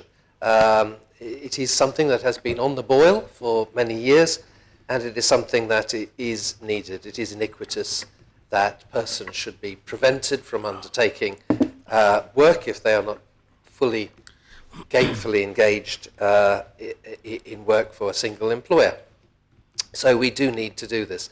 But Deputy Young has enlarged the remit of this debate by asking questions of me when I'm not the Minister presenting the proposition. So I can certainly, with notice, give him a lot of detail about what HCS or the hospital may have done, but I do know, and I can assure him, that there was a thorough review of 0 hour contract working in HCS, and indeed, I believe, across government. There are now no instances in HCS where these contracts are enforced on somebody and are inappropriate. There are many instances, of course, where our staff choose to work that way because it offers flexibility. And that is welcomed. I'm very grateful to them. And by far and away, sir, the majority of those workers are what we call the bank workers, who will come in when at short notice when asked. And there's no other way of doing that, really, apart from a 0 hours contract, which they are happy to work to. But if the Deputy Young still wishes me to give further detail, sir, then as a minister, he can always contact me and I will provide him with that information, as I would indeed to any other member who may seek to ask. Thank you, sir. Thank you very much, Deputy. Does any other member wish to speak on the principles?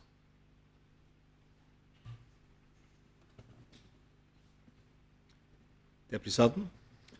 Yes, sir. And briefly, just to say that this change, whilst laudable, is a very minor change. In fact, very few people, no employers use these types of contracts, exclusivity clauses on the island, which is why it's very easy to do this legislation, because nobody actually uses this method.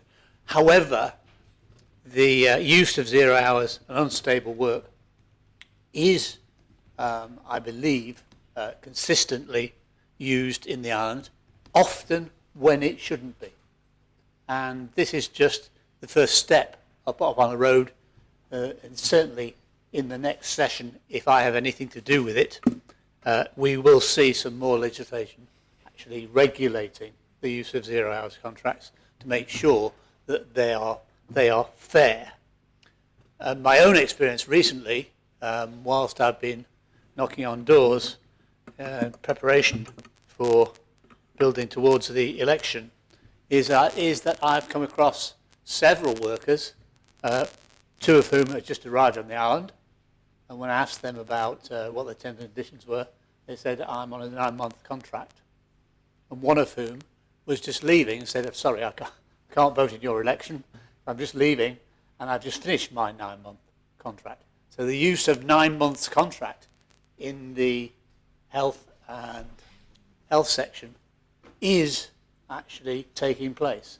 And that's, I believe, where consistency and seeing the same people day in, day out is important. I think a 9-month contract doesn't bode well. And 9-month contracts are, it seems, becoming the norm for many people in health work and care work. Be warned that we will see more legislation in this area, whether it's me who brings it or somebody else, no matter, but this is just the start of things. Thank you very much. Deputy, does any other member wish to speak on the principles? No other member wishes to speak on the principles? Then I close the debate and call upon the Deputy Martin to respond. Thank you. We've gone from a very passionate speak from a senator to the deputy who asked me to do this, I think, last time, telling me there is really no need, but I've got it wrong. There is already out there a massive wide review on looking at the whole of 0 hours contracts, and Deputy Savers just pointed out the problem with this. You call something something and it will be something else by the next, and if you're an unscrupulous employer, that's what you'll try and do. Yes, I wasn't surprised about Senator Mezek's speech. I heard it on the media when I lodged the change to the articles, and I saw it all over the Facebook as well. And I can only say again, as I do in my comments, you have to put legislation where you think legislation is needed, where it's being abused, and I could find no evidence. I take the Deputy Southern back to when he was my Assistant Minister, and he said to me, get Jackson here and I will prove to you there is definite abuse on 0 hours contracts. And what they told me, they said, please look into annual leave and rest breaks. So I sent out the Employment Forum to do annual leaves and rest breaks. And again, it kept coming back, it's coming back. And I'm pleased the Deputy is going to keep coming back, because I think we've passed some really brilliant, myself and the Minister before me, some really, really good laws, and probably the Minister before him, but you have to get there at a pace that do have a really good social impact on the island.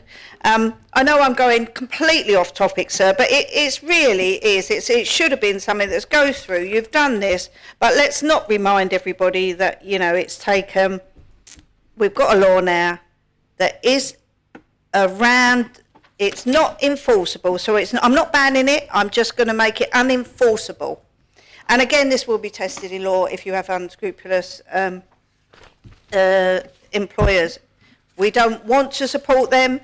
We are where we are, and actually, when Deputy Sutherland brings more back, if he's in this assembly or I am, and it will be on evidence base that the Employment Forum is out now, talking to all industries across all sectors to find out who's using and how they're using these zero-hours contracts. Deputy Young has been answered by the Deputy of St One's. Deputy Morell was angry too. No, sorry. So there is a place for zero-hour contracts, and of course there will be. Some people choose to do a certain amount of hours. This is banning an absolute practice that I don't think anybody in this assembly, well, not banning, it's making it unenforceable. Do not want you to be able to tell me, if I'm working for you, that I can't work for anybody else on a few other hours. This should achieve that. I maintain the principle, sir. Thank you. Very well. I invite members to return to their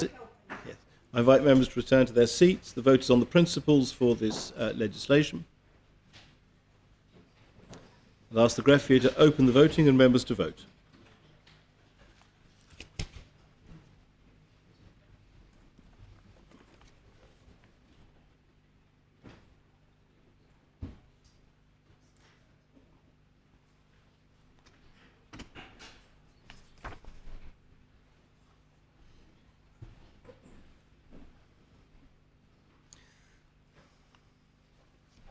If members have had the opportunity of casting their vote, I ask the greffier to close the voting.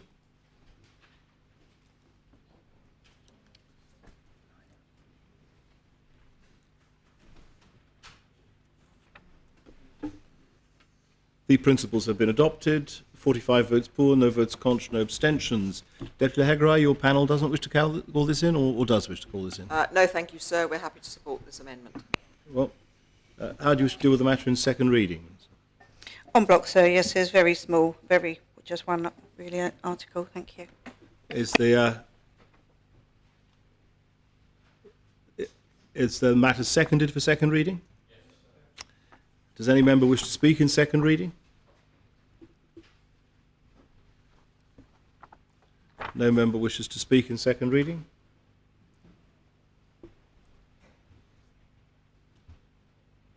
Conor Tarperson, one.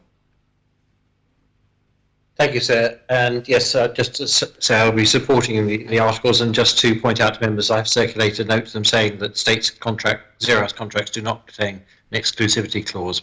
Thank you, sir. Well, does any other member wish to speak in second reading? No other member wishes to speak in second reading? Then I close the debate and call upon the Minister to respond. No, I thank the Councillor of St One's for that clarification, but I think I did know that answer, and yeah, I just maintain the in the second reading. Thank you. Right, members to return to their seats. I'll ask the greffier to open the voting.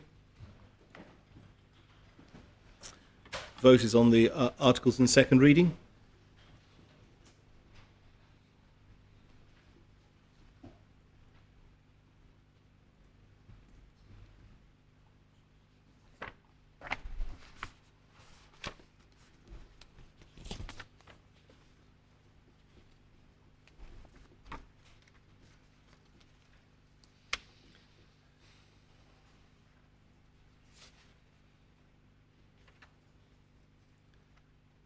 Members have had the opportunity of casting their votes. Ask the greffier to close the voting.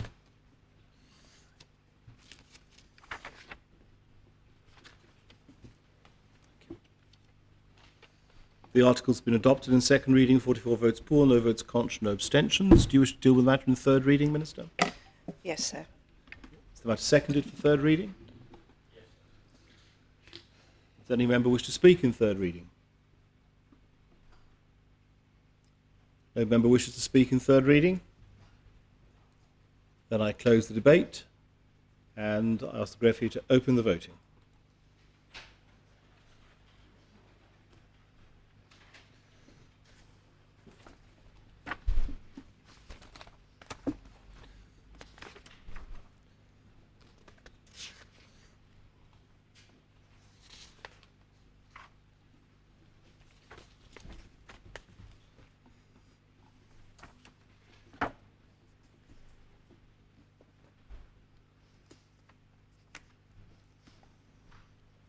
If members have had the opportunity of casting their votes, I ask the referee to close the voting.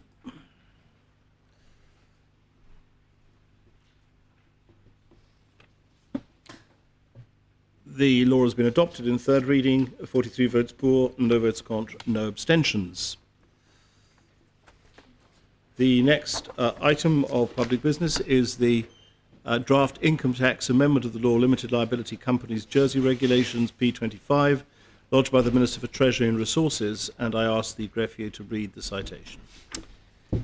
Draft income tax amendment of law Limited Liability Companies Jersey Regulations 2000.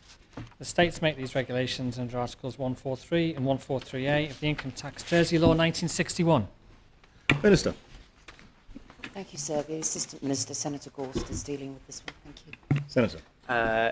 Thank you, sir. I rise with a smile because this was one of the items which, in my mammoth request for moving, we could have moved, and it's connected with limited liability companies, but we might as well take it now because it does stand alone. It's in relation to tax matters, sir, and it is straightforward. These regulations amend the law where new types of legal entities become available, and this therefore allows for the timely introduction of appropriate tax rules outside the normal rhythm of the finance law in these appropriate circumstances. These regulations ensure that where an LLC is formed, the LLC has certainty as to its obligation for the purpose of income tax and the basis on which it and its members will be taxed in Jersey. So, thank you. Is the principle seconded? Yes, sir. Does any member wish to speak on the principles? No member wishes to speak on the principles.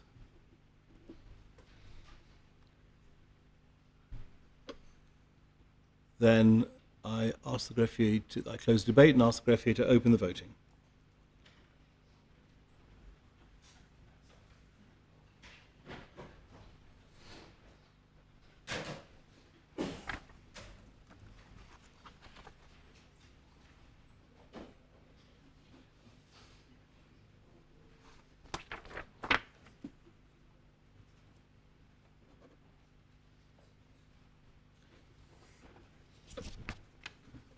Members have had the opportunity of casting their votes. And I ask the greffier to close the voting.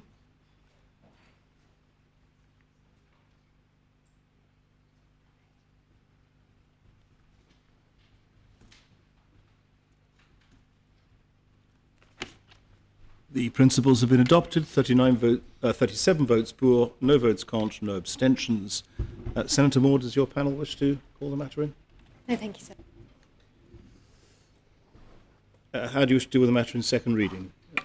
On block, sir, if I may, the articles in effect treat LLCs in a very similar way to other such legal entities, for example, limited liability partnerships, and it gives certainty to those members forming LLCs, and it comes into force at the time that the overarching law comes into force as well, so that there is no period of uncertainty. Thank you, sir. And is the matter seconded for second reading? Yes, sir. Does any member wish to speak in second reading?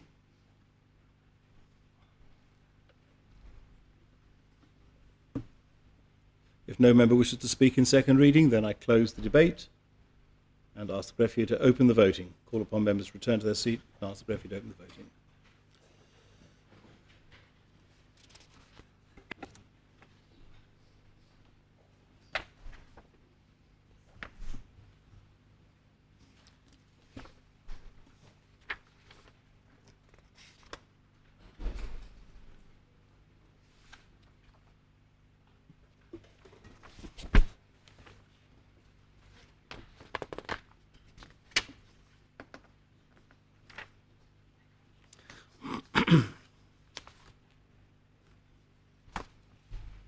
If members have had the opportunity of casting their votes, ask the greffier to close the voting.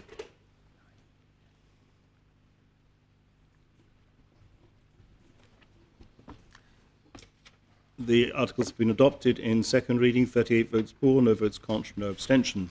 Do you move the matter in third reading? If I may, sir, thank you. Is it seconded for third reading? Yes, sir. Yes, sir.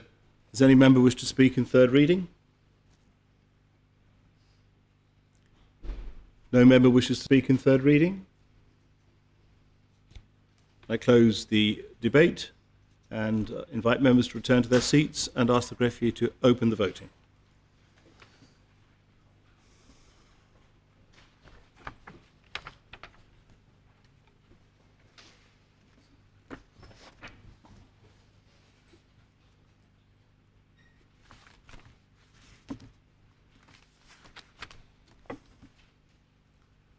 Members have had the opportunity of casting their votes.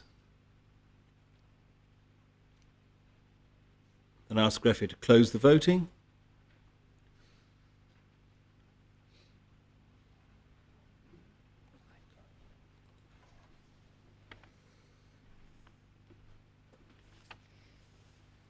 The regulations have been adopted in third reading, 39 votes for, no votes contra, no abstentions. The next item of public business is the draft COVID-19 Enabling Provisions Amendment Number 4 Jersey Law at P27 lodged by the Minister for Health and Social Services. The main responder will be the Chair of the Health and Social Services Scrutiny Panel, and I ask the greffier to read the citation. Draft COVID-19 Enabling Provisions Amendment Number 4 Jersey Law 2000, a law to amend further the COVID-19 Enabling Provisions Jersey Law 2020. Minister.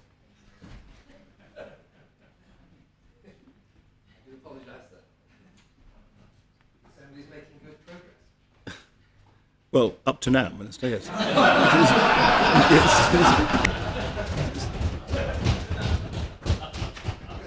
Well said, sir. Thank you. Sir,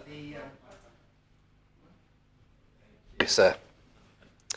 So this is the Enabling Provisions Amendment Law. It's 2 years since Jersey entered lockdown to tackle the spread of the COVID-19 in the island. And in this time, the pandemic has had an immense impact on the lives and livelihoods of every islander. And regrettably, most regrettably, 116 islanders have lost their lives as a direct cause or in combination with other health conditions from COVID-19. We've come a long way since the start of the pandemic as our protections against COVID-19 have improved and our understanding of the virus has developed.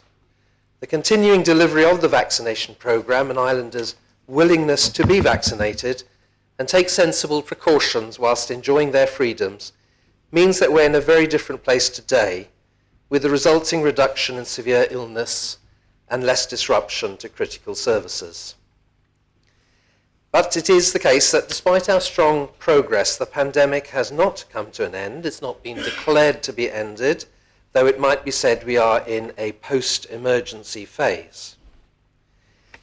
There is the possibility of a further variant of COVID-19 that behaves differently, or a reduction in vaccination protection could change the situation quickly, causing us to be in a position where we must introduce new legislative measures to protect islanders' health and services such as schools, hospital and care homes. This is a fragile balance, as illustrated by the recent emergence of the more transmissible BA2 subvariant of Omicron and an increase in cases across the world, including in Jersey, coinciding with our de-escalation measures. This uncertainty and the resulting need to maintain vigilance are the rationale for maintaining some of the main COVID-related legislation, including this enabling law and the regulations we will debate in P28 as in the following debate. Sir, I am proposing that the enabling law will be extended from its current expiry date on the 1st of August to the 16th of December 2022. This is the law that gives the Assembly the power to make emergency legislation in relation to COVID-19 without the need for prior approval from the Privy Council. If we allowed the enabling law to expire, no new regulations or orders could be made after the 1st of August if required to control COVID-19. A new Council of Ministers would be elected in July, which would mean that it is in a very difficult position faced with a threat relating to COVID if no new regulations or orders could be made after the 1st of August.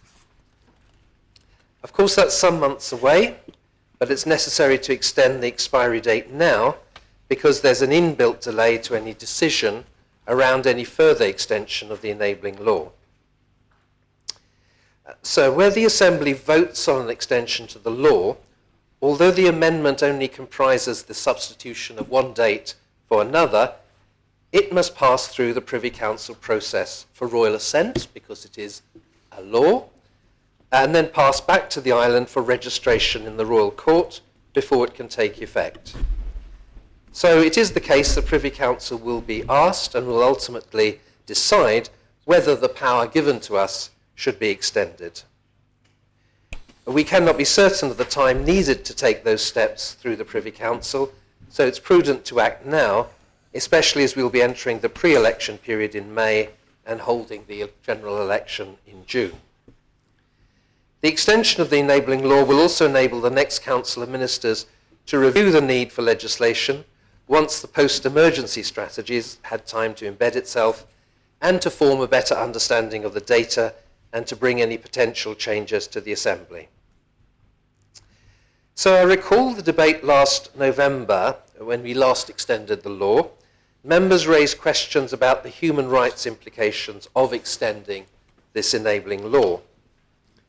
The law officers have confirmed that there are no human rights implications because this law itself does not have any effect on human rights. It simply enables the Assembly, by regulations, to make any provision that may be necessary or expedient to respond to COVID-19. For this reason, the rights and obligations of islanders will only be affected to the extent that this is provided for in regulations, which we are to debate in the following debate. It will continue to be the case, however, when exercising the regulation-making power, that the Assembly will be bound by the Human Rights Jersey Law 2000. If there is a need to bring forward regulations, it will remain important to consider the human rights implications of our actions. There are also no financial implications arising from adopting the enabling law itself. The introduction of regulations does, of course, have a financial impact. When introducing any public health measures, we've been mindful of their broader social and economic costs, and this will continue should it be necessary to reintroduce regulations in the future as a last resort. So as we enter the new post-emergency phase of the pandemic and start learning to live with COVID-19, it's important that our response remains proportionate. We do not wish to impose legal restrictions on islanders without a valid reason for doing so, but with infection levels remaining high and COVID-19 cases increasing in many jurisdictions as legal requirements have been removed, we must remain cautious about Jersey's position. By extending the enabling law to December 2022, and if the subordinate legislation is extended to September and the next debate, we can ensure that the next States Assembly and Council of Ministers are able to draw on the tools available to manage the continuing risks of the pandemic. So I'm drawing to a close, but in the ensuing debate, can I remind members that this proposition is about extending the enabling law. It's not about individual regulations or the implications of them to islanders' rights, for example, isolation, controls at the border, care of vulnerable people. If members do wish to address those individual issues, that's a matter I suggest for the next debate. This debate is about our ability to make regulations when we are faced with a threat and the normal processes through the Privy Council would not afford sufficient time and flexibility, as has previously been agreed through the Privy Council process. So, sir, I propose the principles of the draft law. Thank you, sir. Very much, Minister. The principle seconded. Does any member wish to speak on the principles?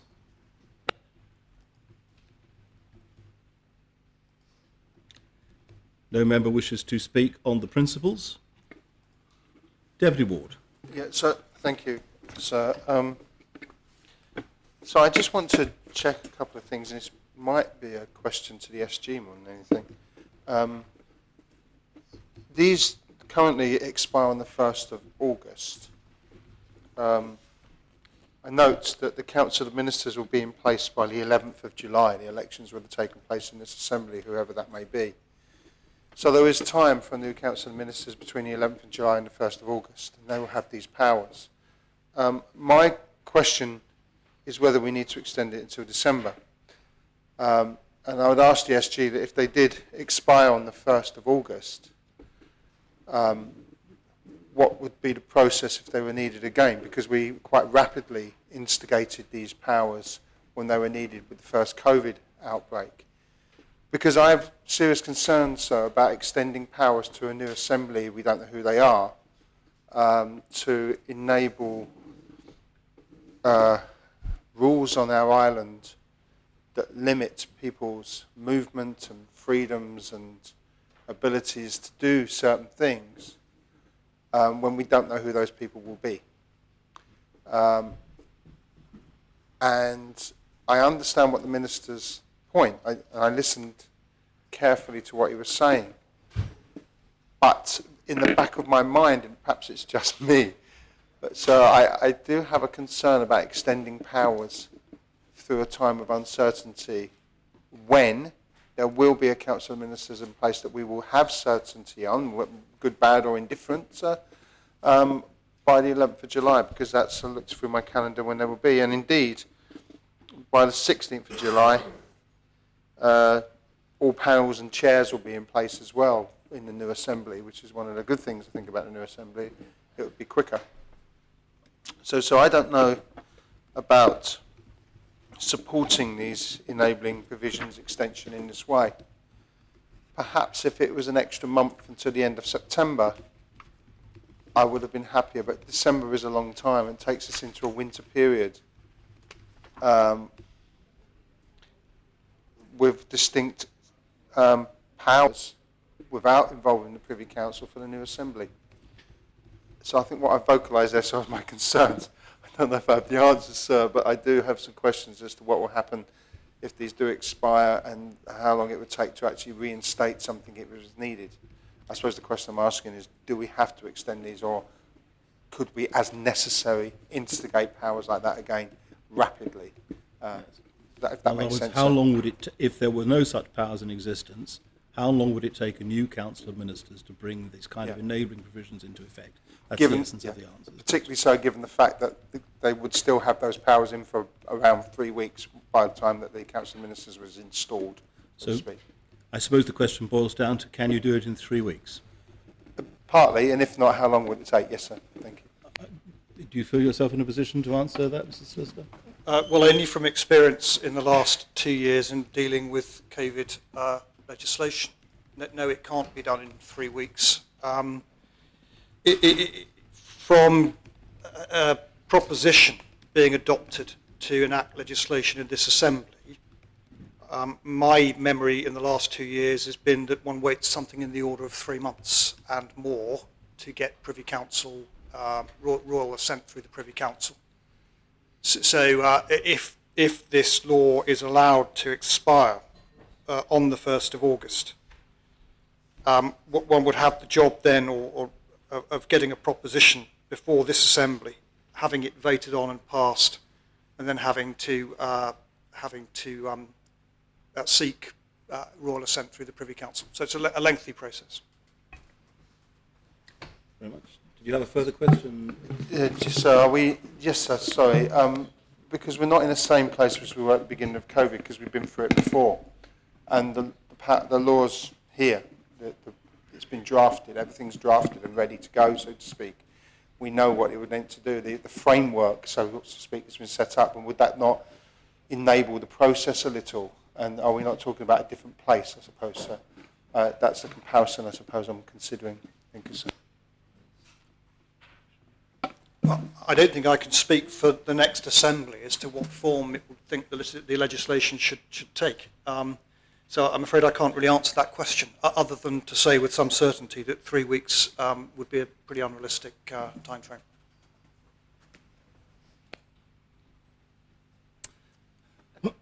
Senator Mezek. So this is to follow up and ask a further question of the Solicitor General, because I'm slightly surprised by that answer. Is the Solicitor General saying that if this Assembly declined to accept these, to accept this now, then once a new Council of Ministers is installed in that first week in July, if that new Council of Ministers determined that this provision, which we already have drafted and could be copied and pasted, it could not ask for an extraordinary sitting of the Assembly in that second week or third week of July to approve this and have it come into force. There's a number of hypotheticals which I'm not altogether sure it's my job to advise upon. The fact is that even if you had an emergency session of the Assembly, and even if the new Council of Ministers decided to simply cut and paste this existing enabling law text into a new proposition, one would still have to wait for royal assent in the Privy Council, and that will be a job taking some months.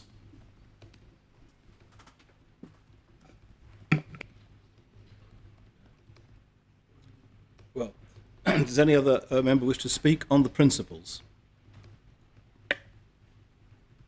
Deputy Guida. Yes, a couple of things very quickly. The first one, I found it very, very odd that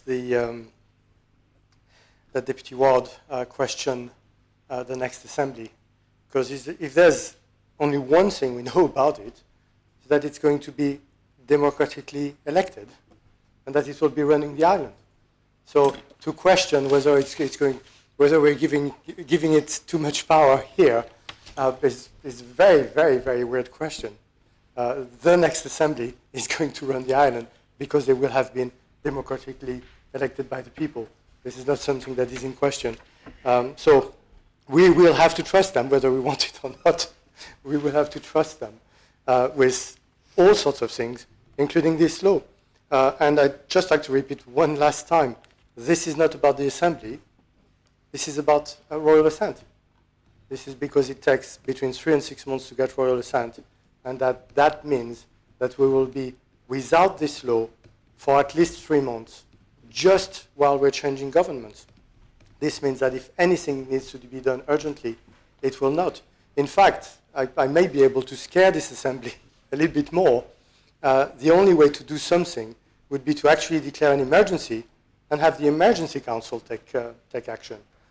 So would we rather have the Emergency Council take action, or actually this Assembly vote regulations at the majority according to this enabling law? Thank you very much, sir. Deputy Wickington.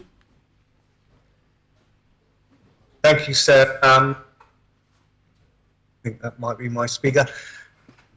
When we discussed this at the Council of Ministers, I know we're very cognizant of the arguments that were made last time in the previous debate about extending these powers.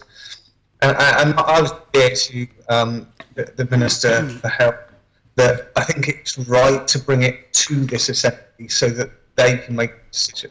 As many will be running for re-election, they have to judge up the risks on whether they feel that we're in the place in a pandemic where we don't need them anymore, that the waiting time is the risk that they'll take so that these aren't continued.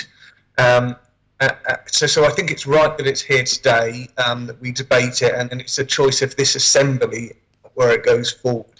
I was going to make the same comments as Deputy Guida, but he made them well, so I will leave it there. So. Very much. Deputy Labby. Well, thank you, sir. Just on those dates, the schedule in July, the Assembly does meet from the 11th of July to vote to elect ministers and scrutiny chairs and panel chairs, which will probably take between 3 or 4 or 5 days of that week. That takes us to the 15th of July, by which time the new council of ministers should be constituted and scrutiny chairs in place.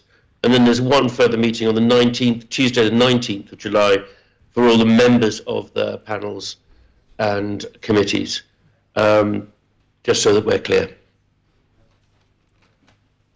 Very much. Deputy Tadier.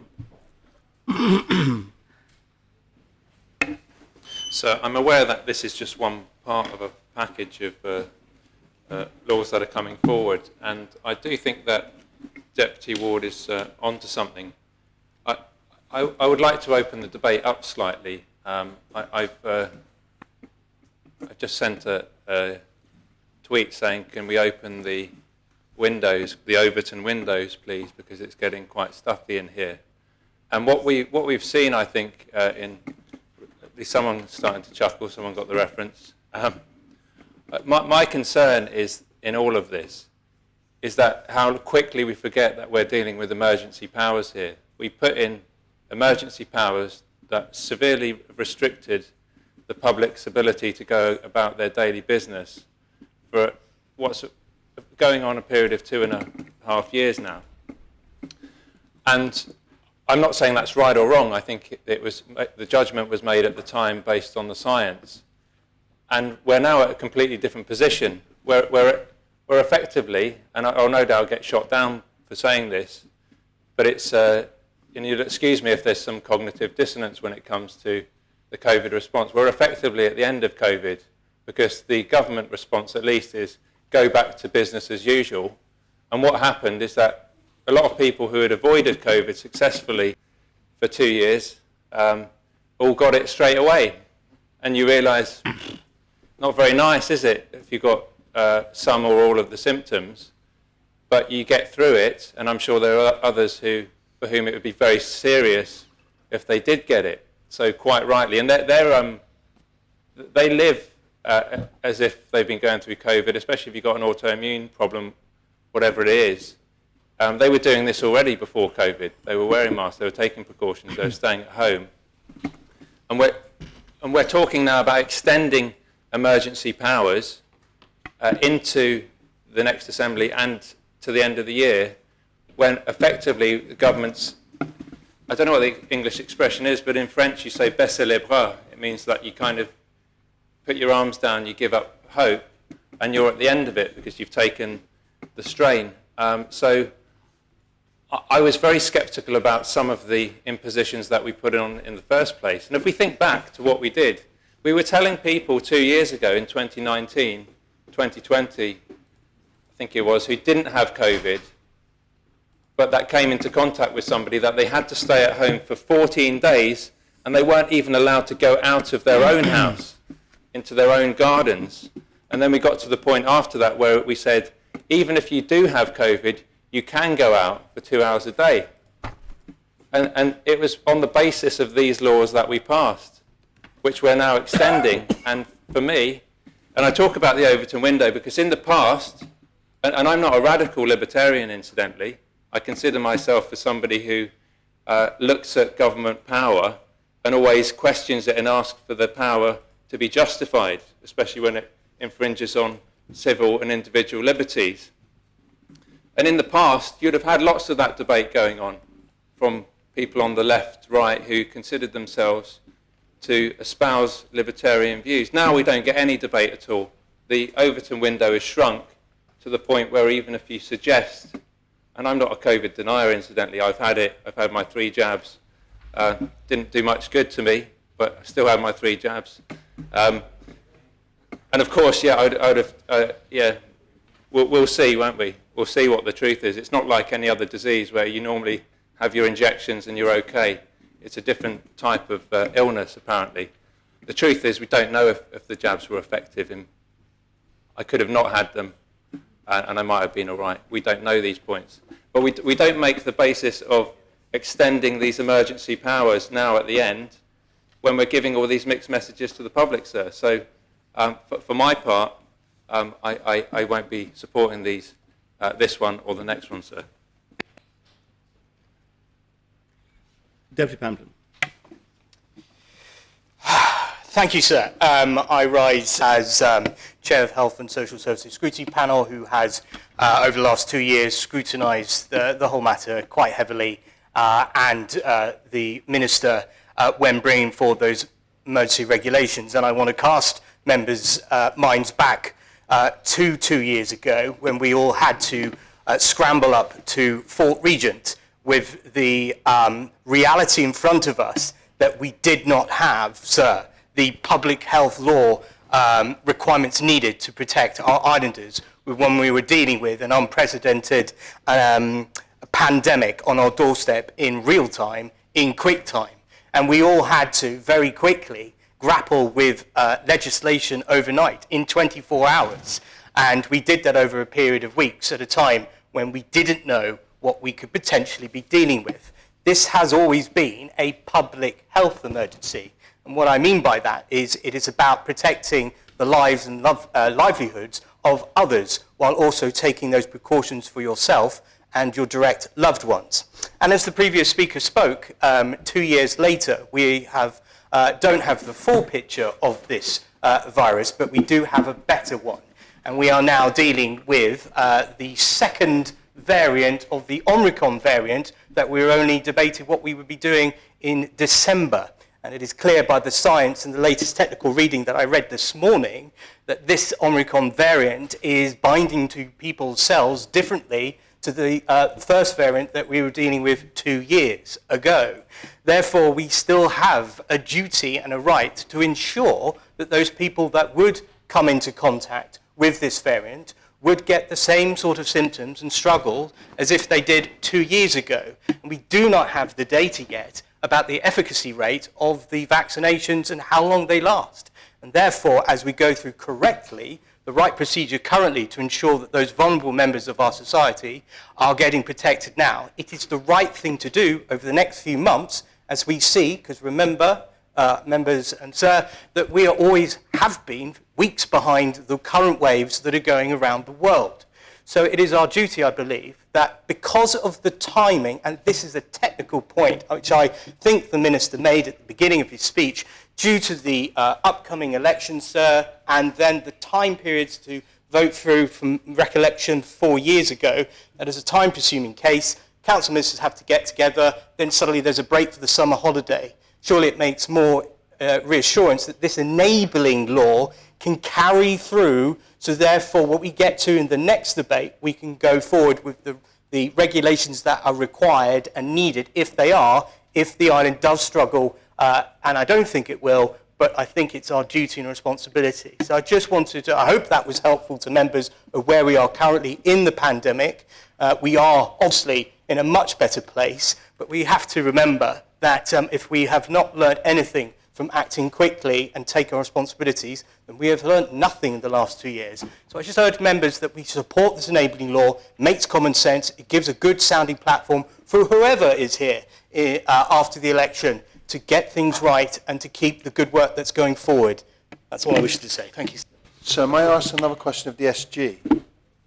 Yes. If it's So I think my other questions were genuine questions, not to make out, because I was unsure about something. Are you about to say this one isn't? No. To put this one in context, sir. Very good today, sir. This is enabling law, and I don't know how to word this, but this is, am I right in thinking that this is simply a law without any real action until we look at the regulations? And it's the regulations that are enacted. But this law is just, if you like, the foundation for any regulation. So subsequently, I may have had my debate early, sir, so to speak, which I recognise, because it's the regulations I'm concerned about. So the enabling law existing in the background doesn't necessarily mean that anything happens, but it can enable regulations. But we could still talk about those regulations in a new assembly. Is that correct in thinking that, sir? Have I got a better interpretation there, sir? Yes, that's entirely right. It is an enabling law, and that's all it is. It doesn't create any restrictions on civil liberties at all. All it does is give the Assembly power to make regulations to address COVID problems. And I stress, regulations by the Assembly. So the ability or the decision whether or not to make regulations under the enabling law is exclusively within the discretion of this Assembly. The enabling law, as the Health Minister said to start with, doesn't raise any human rights issues at all. It's simply a tool that you can either choose to use as an Assembly or not use. That it's a matter entirely for you. It's the regulations that you may make under it or pursuant to it, using the power it gives you, that would potentially raise human rights considerations in due course, depending on what form those regulations took. I hope that helps. It does, sir. Can I just ask, sorry, I know members get a little tired when people ask a lot of questions, but I do have to ask. And so therefore those regulations would need to come to the Assembly to be enacted, or can the Minister enact those regulations without the Assembly, which is because of the enabling law? That's the link between the two, sir. So no, the Minister cannot unilaterally enact regulations. Only the Assembly can enact regulations, and the enabling law makes that very clear if it needed to be, which in my view it didn't, or doesn't need to be made clear. Article 2, power to make regulations. Paragraph 1, the states may by regulation make such provision as appear to them to be necessary or expedient as a direct or indirect result of the outbreak of COVID in Jersey or the aftermath of that outbreak. So it's only this Assembly that can make regulations under the law. Thank you, sir. That's very helpful. Thank you. Does any other member wish to speak on the principles? Deputy Young. So I'll be very, very brief. As a member of the community in the over 75 groups, in the vulnerable group, one who won't be in the Assembly, and instantly I've had my 4th jab and I'm grateful for it. We're in, exactly as Deputy Pamplin said, nobody can predict where this is going to go. I absolutely want it, please, to this future Assembly to have in powers the ability to deal with this pandemic if it requires it. And as just been said, there is nothing in here that the states won't get a chance to agree, or the next states won't if it's necessary. I think we all hope and pray that it won't be, sir, but I think it's absolutely not prudent not to pass this today. Very much. Senator Farnham. Thank you. So I just wanted to briefly respond to a point that Deputy Tadier made, and I think if I heard him correctly, he said that there was no proof that the jabs were effective. I'm looking, he's not here, but I just wanted to put on record so that vaccines do significantly reduce the risk of COVID-19, including the risk of severe illness and death among people who are fully vaccinated. In addition to data from clinical trials, evidence from real-world vaccination programs and effectiveness studies show that COVID-19 vaccines help protect against COVID-19 infections, whether one is symptomatic or asymptomatic, sir. And for the avoidance of doubt, sir, I just wanted to have that placed on the record in response to the Deputy's comments, sir. Thank you. Very much. Senator Sandovalwa. Yes, thank you, sir. I initially came into this debate considering voting against because of some of the concerns that have been raised. But I just want to add to the debate in terms of the fact that after the elections, the amount of work that the ministerial team are going to have to be faced with regards to government plans and common strategic policies is going to be time-consuming as it is, in terms of bringing forward the very much needed money to pay for things, but also the strategic direction of the next government. And to enable having this legislation in place and enabling a form of regulations to take place, which I believe is the next debate, will allow them a little bit of breathing space to consider and reflect on how to take things forward, considering the circumstances we find ourselves in as an island. And I think we've got to respect the fact and bear in mind that none of us have experienced a pandemic such as this until it came upon us 2 years ago. So I've changed my mind, and I will be supporting the Minister in terms of extending the legislation, and wish the next team in ministerial government and the next States Assembly all the good wishes with dealing with this particular issue. Thank you, sir. Thank you very much, Senator. Conor Thompson, one. Thank you, sir. Now, I just want to remind the Assembly of a few statistics from today's published figures. If anyone thinks this pandemic's over, I think we're probably kidding ourselves. We've still got 2,056 cases in the island, and we had 246 new cases yesterday, and we've still got 6 people in hospital. Yes, the virus today is the current variant is much more infectious and much less virulent, and that's the prediction of the way it will go. But I have to say, having, like everyone else, lived through this pandemic, the one thing I learned from it is we always expect the unexpected, and this virus has proved us right in that respect all the way through. So in my mind, it's entirely sensible that we keep this legislation. Let's sincerely hope that, especially as we're now enjoying a greater level of freedom than we enjoyed 2 years ago, we don't actually have to use it. But I think it would be foolish for us to let this slip and then have to go through, as the Solicitor General has pointed out, a lengthy process to get it back, or at least the new Assembly would have to go through a lengthy process to get this back, because we became complacent about it. I think that would be a very big mistake. Let's keep our guard up. As I said, we have always, this virus has proved us wrong on many occasions, and just when we thought we were over the worst of it, it's come back again, and it still has the ability, because it's so infectious, to come back again in a more virulent form and be more dangerous. So let's not assume that we're over the worst. It'd be nice to think that we are, and I'm sure we probably are, but let's not take our guard down at the moment, and let's pass this amending legislation and be sensible in that respect, so that the next Assembly aren't faced with this as an additional problem, as well as having perhaps to deal with, I know it may sound unlikely, a re-increase of this pandemic again. So I will be supporting this. Thank you, sir. Does any other member wish to speak on the principles? Conor St John. Thank you, sir. So last time we debated this subject, I actually spoke against extending the powers. But I would echo the words of Senator Volwar that we've just heard. We have other issues around us at this time. It is not just COVID that is in front of us, and those other issues could go either way. We could find our new Council of Ministers dealing with some horrendous challenges. Let's hope that's not the case. But I think the Solicitor General, sir, has given me confidence, and I will be supporting the Minister on this occasion. Thank you. Very much, Conor Tubbs. Any other member wish to speak on the principles? Senator Mezek. Thank you, sir. The Health Minister will remember the discussions he and I had at the original time, where it was proposed that legislation was passed to give extra powers to deal with the COVID response, and he'll remember how unhappy I was at the approach. When I say unhappy, I mean I just didn't like it, not that I wasn't prepared to put up with it, which of course I did. And we had discussions about safeguards in that process, making sure that we weren't giving a license to potential future governments going further with this sort of thing, and that we do have an end in sight where we return to our normal democratic processes for dealing with this sort of thing.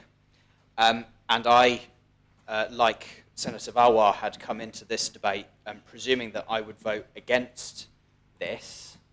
And the main reason for that was because I believed that with the election coming and the installation of a new government to come shortly afterwards, that it was right to leave that to the next government to decide afresh in July whether it was worth extending these, because I really don't like any sort of idea that this should go on for any longer than is necessary. I want to get back to our normal democratic processes as soon as is possible.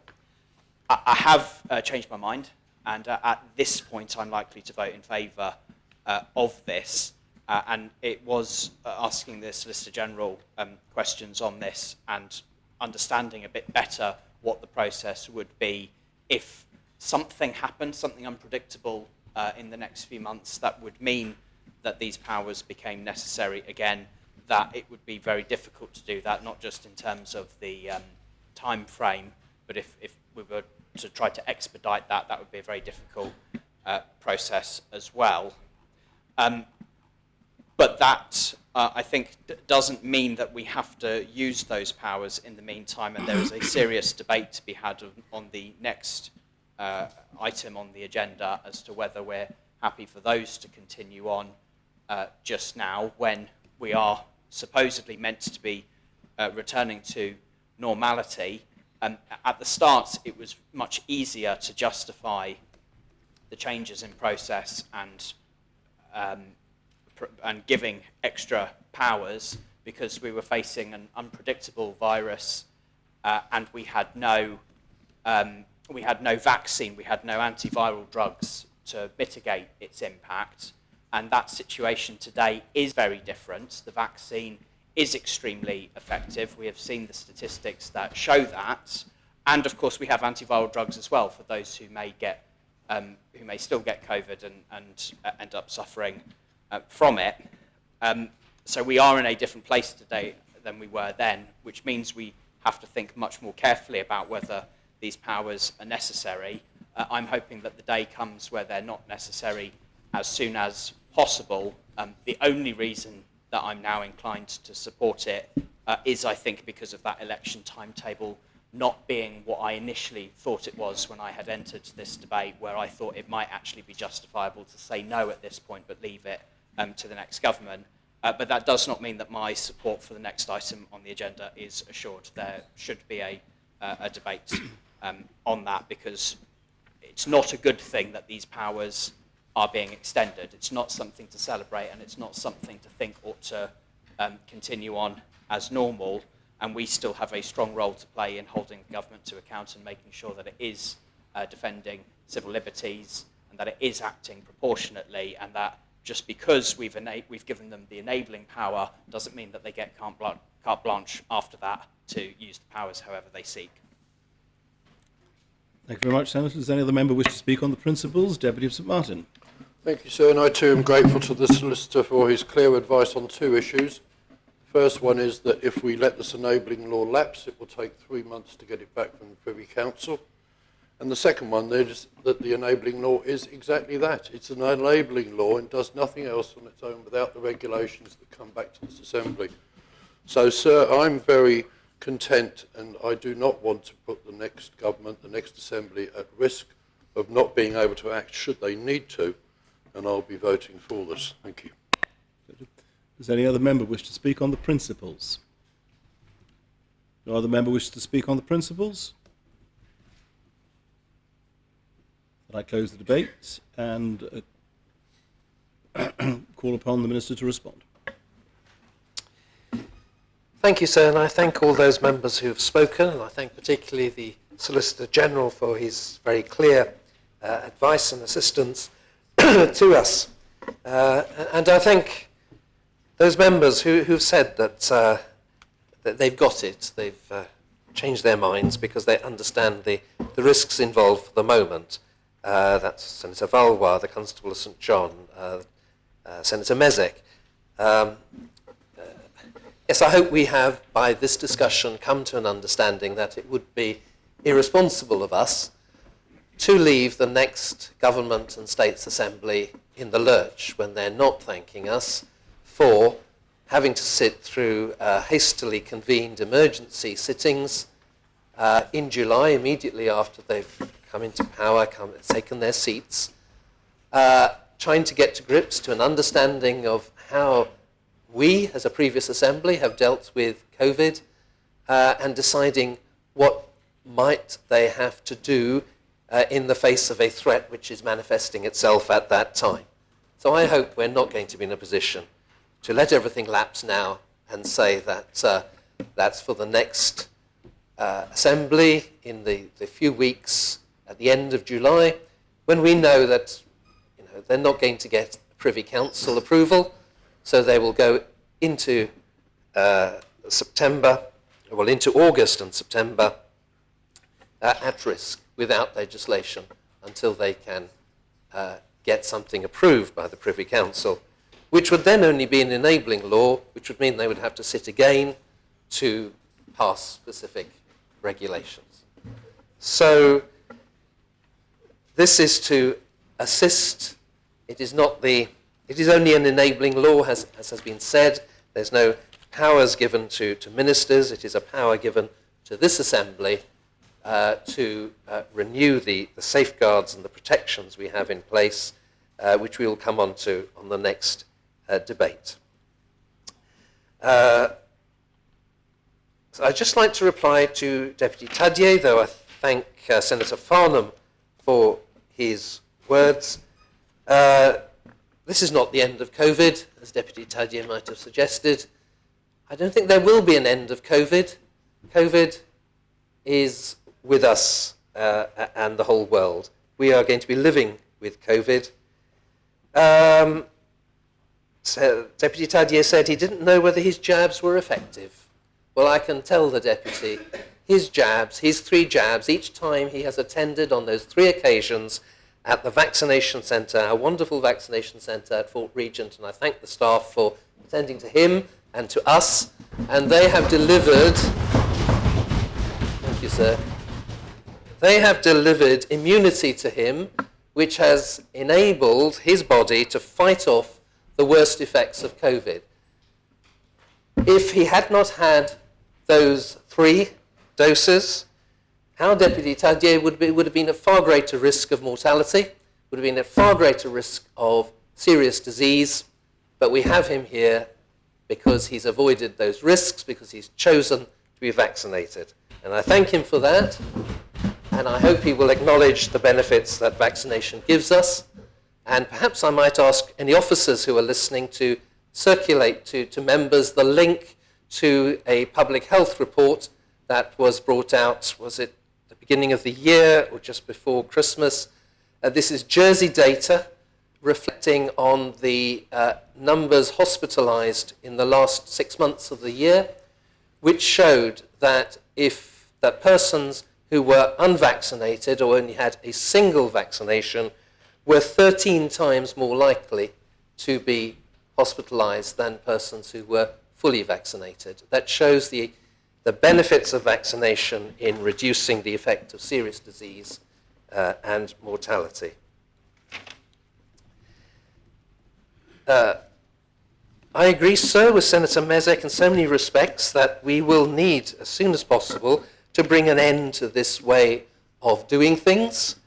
The answer, in fact, is to enact a comprehensive public health law with all appropriate safeguards and reviews in it, which is being drafted, will be brought to the next Assembly. I would believe that'll be up to the next Council of Ministers.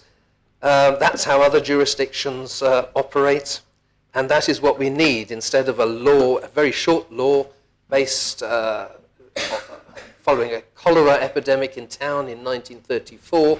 That's the date of our last public health law, which is written in French and is just inadequate for the threats we've had to deal with, which is why we've needed this enabling law. But I hope we don't need to proceed any longer than necessary.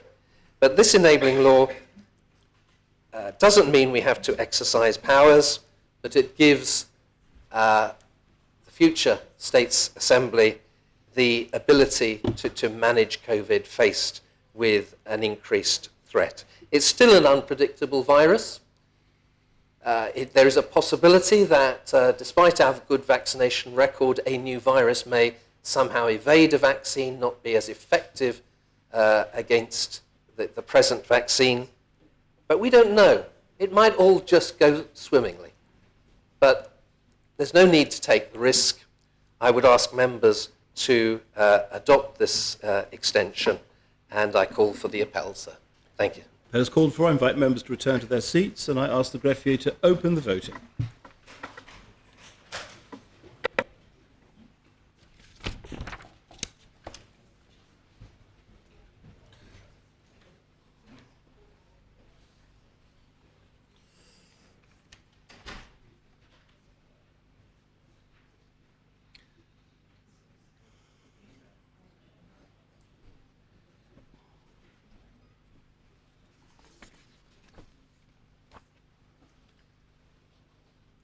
Members have had the opportunity of casting their votes. Then I ask the greffier to close the voting.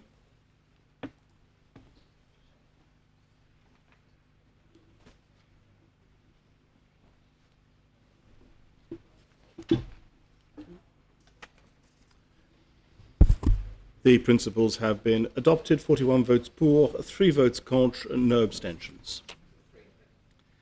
Those members who voted contrary were Senator Gorst, the Constable Simperlard, and Deputy Tallier.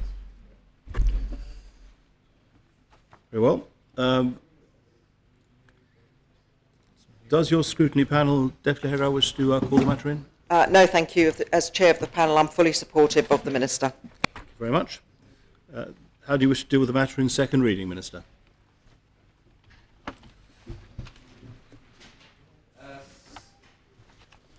Very briefly, sir, it's a simple amendment. If passed, it will amend the law for the 4th time to extend it to the 16th of December 2022, after which no COVID-related provision can be made by regulations or orders under the law, sir. I propose the law in second reading. Is it seconded for second reading? Yes, sir. Does any member wish to speak in second reading? No member wishes to speak in second reading? Then I close the debate and I ask the greffier to open the voting.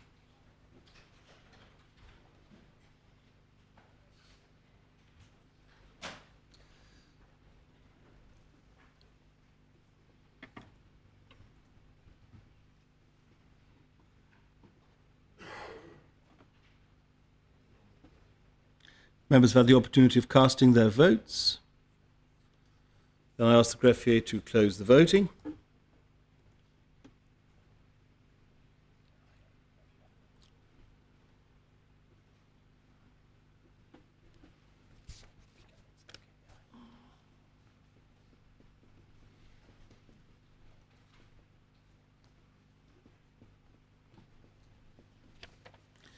Articles have been adopted in second reading, 43 votes pour, 2 votes contre, no abstentions. Do you deal with the matter in third reading, Minister? Yes, sir. I propose the law in third reading and I thank members for their support. Is the matter seconded for third Yes, reading? Does any member wish to speak in third reading?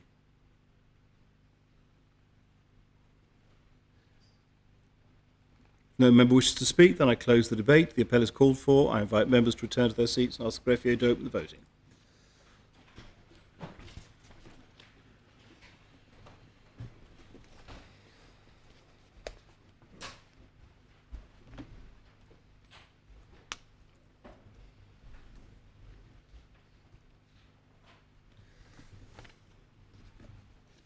If members have had the opportunity of casting their votes,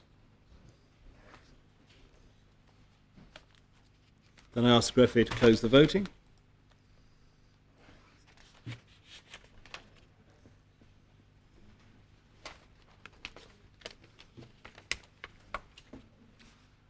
The law has been adopted in third reading, 42 votes pour, 3 votes contre, no abstentions.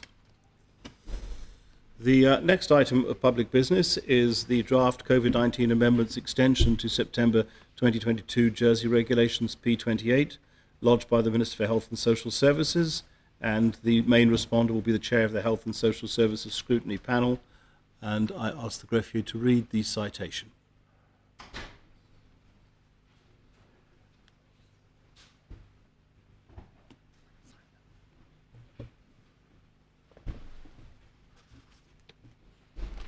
Draft COVID-19 amendments extensions to September 22 Jersey Regulations 2000.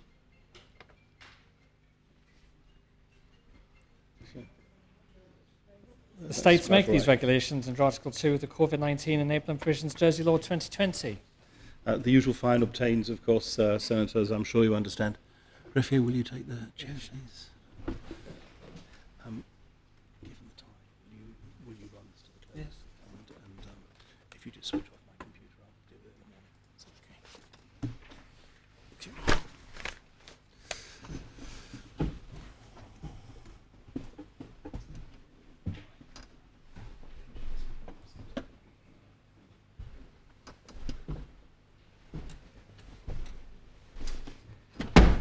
Minister. Thank you, sir. And it is in this debate that we can deal with the detailed regulations, as Senator Mezek has given us due notice that he wishes to to speak about, because they are the regulations made under the enabling law that we have just extended. And if these regulations are passed, they will extend some of the COVID-19 provisions of various pieces of legislation. But of course it will also, and I'm pleased to say, we will be doing away with significant pieces of legislation which will be seared in my memory for a long time that we battled through in this Assembly. So some is going, some government feels we need to retain, but not necessarily use, but retain as a safeguard in the event that there are those unpredictable threats of COVID that emerge. So there are 11 pieces of legislation which we wish to extend, and their provisions and the rationale for their extension have been set out and explained in the accompanying report to these regulations.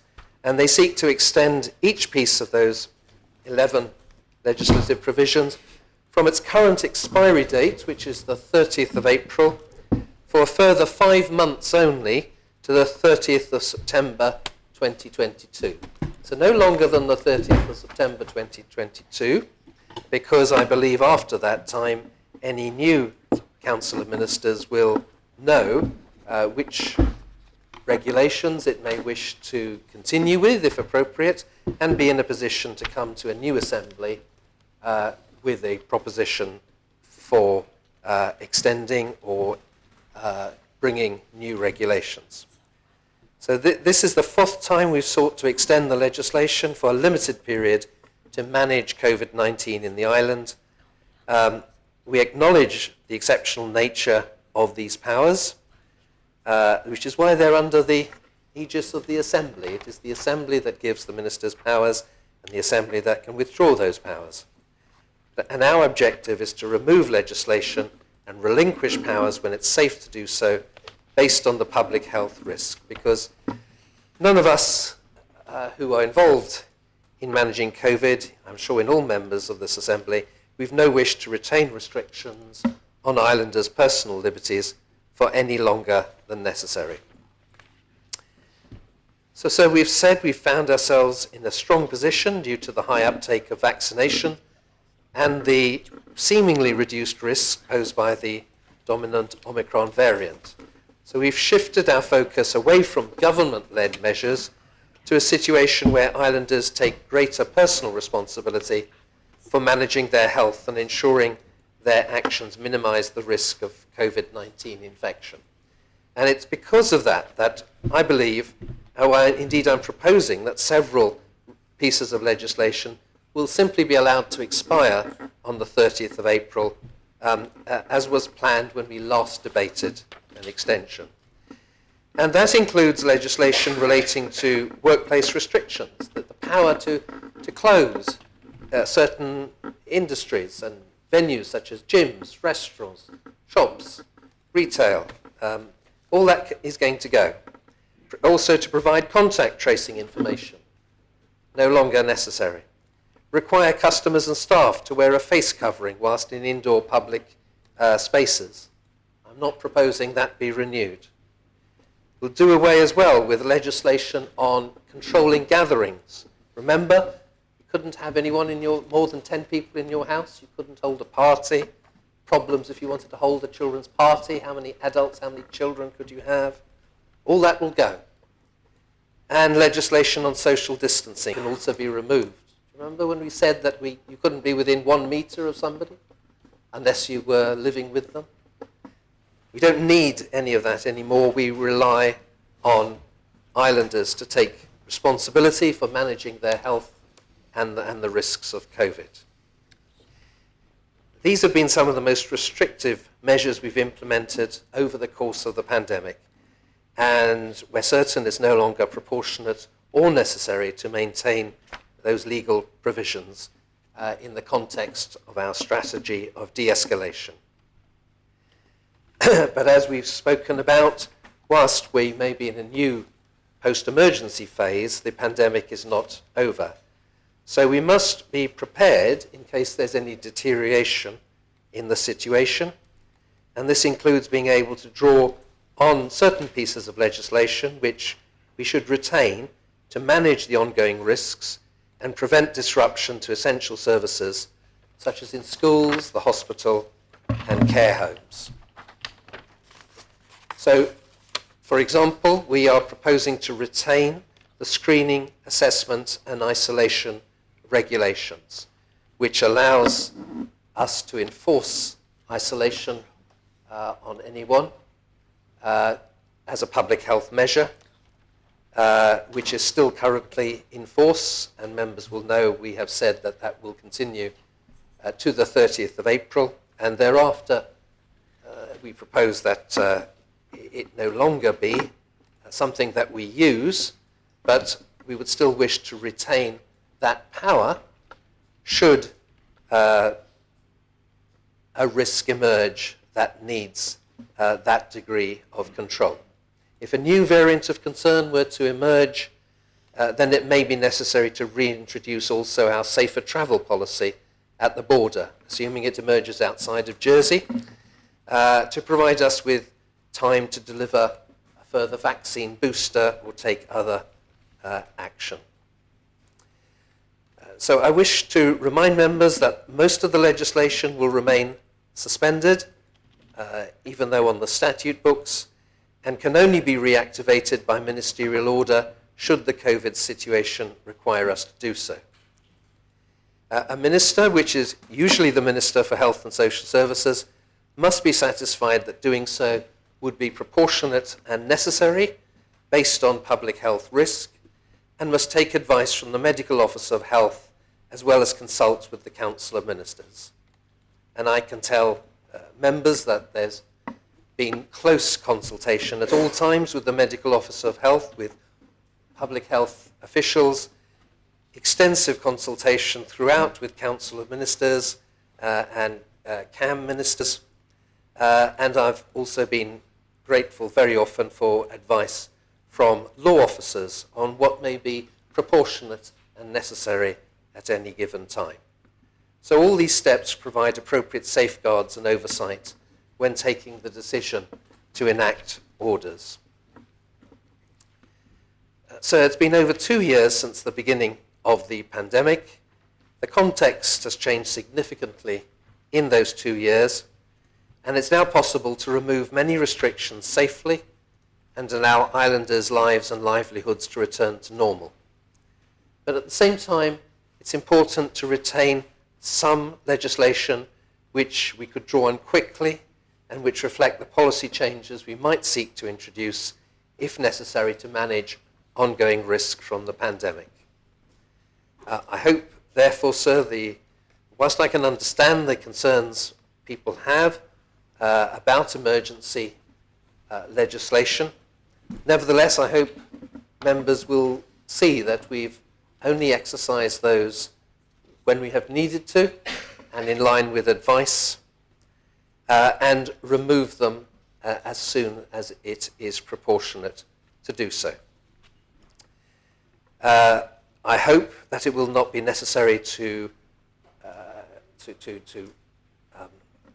revive by order the regulations as we move through the summer, but it remains the case that we need to have protections should a threat emerge, which we cannot foresee at the moment.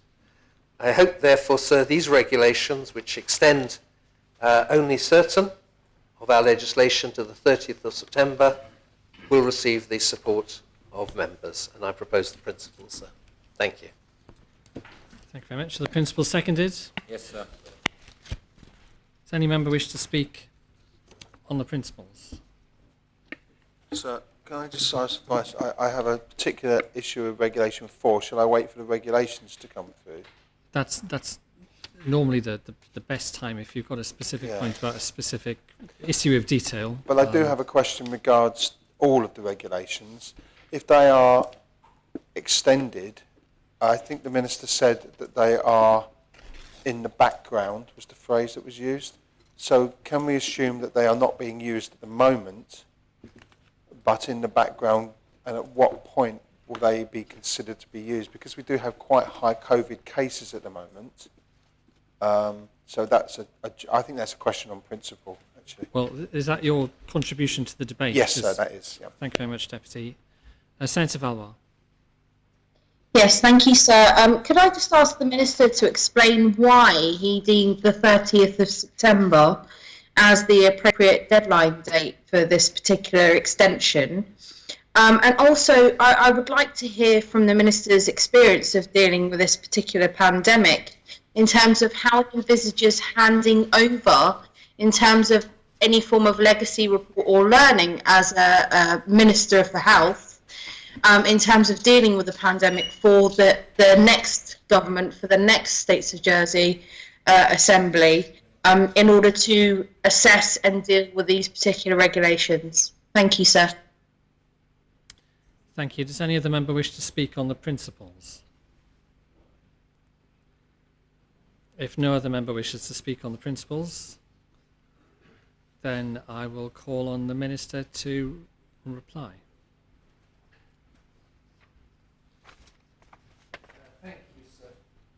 Thank you, sir. Deputy Ward asked to what extent these regulations are used. So the first one relates to screening, assessment and isolation. And that, sir, does provide for isolating individuals and requiring that isolation to be undertaken. And that is currently in force. Second regulation relates to emergency provisions relating to courts. And I understand, sir, that allows the courts to sit in other venues and organise its business in a COVID-safe way. And that is currently in force, in effect, and that power is available and is considered to be appropriate should to meet any risk. There is third regulation relates to the Royal Court law, which I think relates to the election of a jurat and conducting an election in a safe way without requiring everyone to crowd into the Royal Court, being a potential risk of transmission. The fourth regulation, I can understand why Deputy Ward is particularly concerned about. This relates to the regulation of care standards and requirements, Jersey regulations. This is about pressures in care homes or domiciliary care situations. And this is extended at the request of the Minister for the Environment, or the proposal is it be extended at the request of the Minister, who has responsibility for regulation of care. And this allows the Jersey Care Commission, after examination of circumstances, to provide a derogation of usual care standards, because care homes can be affected, staff can be affected, and staff can be absent as a result of COVID, and it become difficult. So we would not want to close a care home. We would not be able. That would be a very last resort, and to move residents out. So after due assessment, it is the case that the Care Commission agree a different way of working. But I've seen how that works. It is a very measured, moderate approach. So typically I've seen that care homes might organise their routines in a daytime with certain periods. There's usually a busy morning period, there's a less busy afternoon period, and a busy evening period. And it might be necessary to have a certain level of staff on at different levels depending on the degree of work required. And the Care Commission has assessed how that home could safely operate with one less, as it often has been, one less member of staff in the afternoon, for example. So the care homes will work their shifts to ensure that the busy periods are covered, but they can safely dispense with one member of staff in the afternoon. Very often it is said that volunteers are on hand to help out with kitchen duties, for example, and so relieve staff in other respects. So I've seen this worked out very carefully to ensure that our most vulnerable people are protected. And I'm sure the Environment Minister can speak to that also, if he wishes. Article 5, so the Wills and Succession Law just allows wills to be witnessed and certain other legal documents by the use of Teams or other visual means without persons having to attend together. And Article 6 is COVID signing of instruments. Perhaps I was referring to signing of instruments regulations. I think they are related.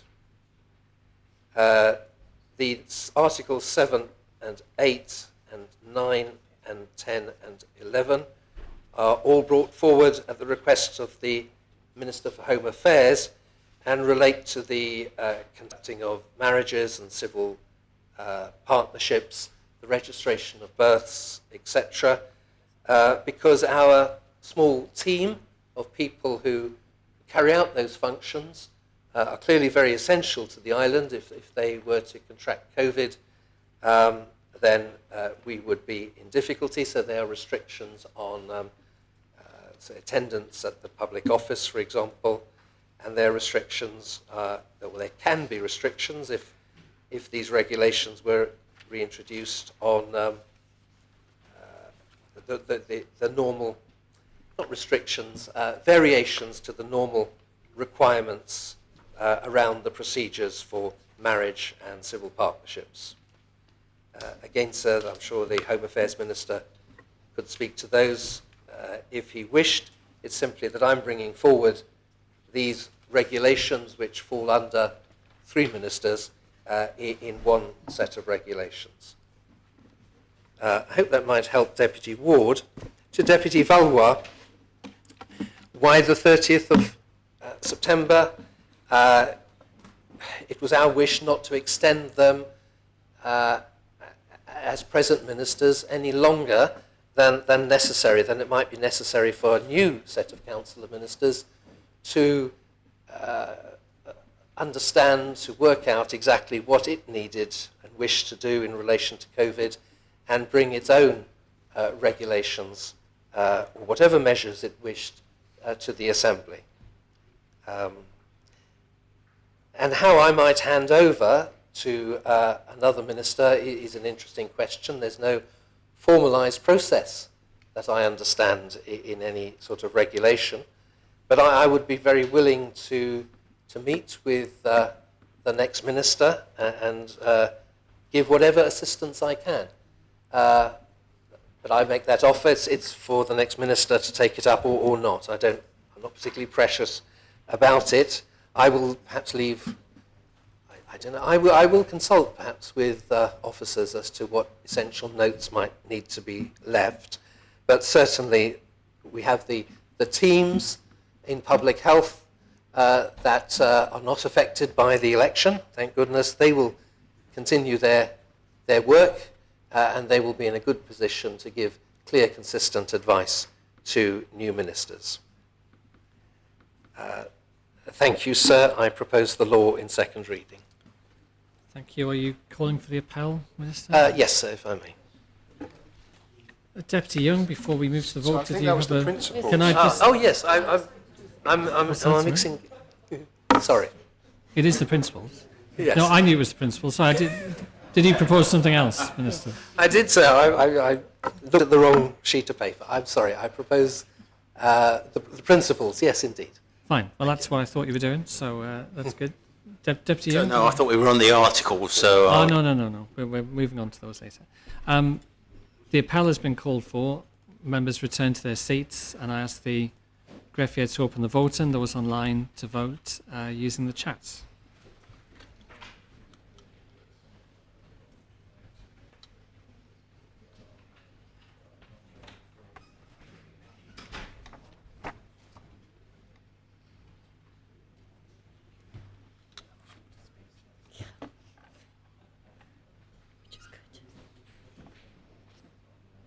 All members have had the opportunity to cast their votes. I will ask the greffier to close the voting.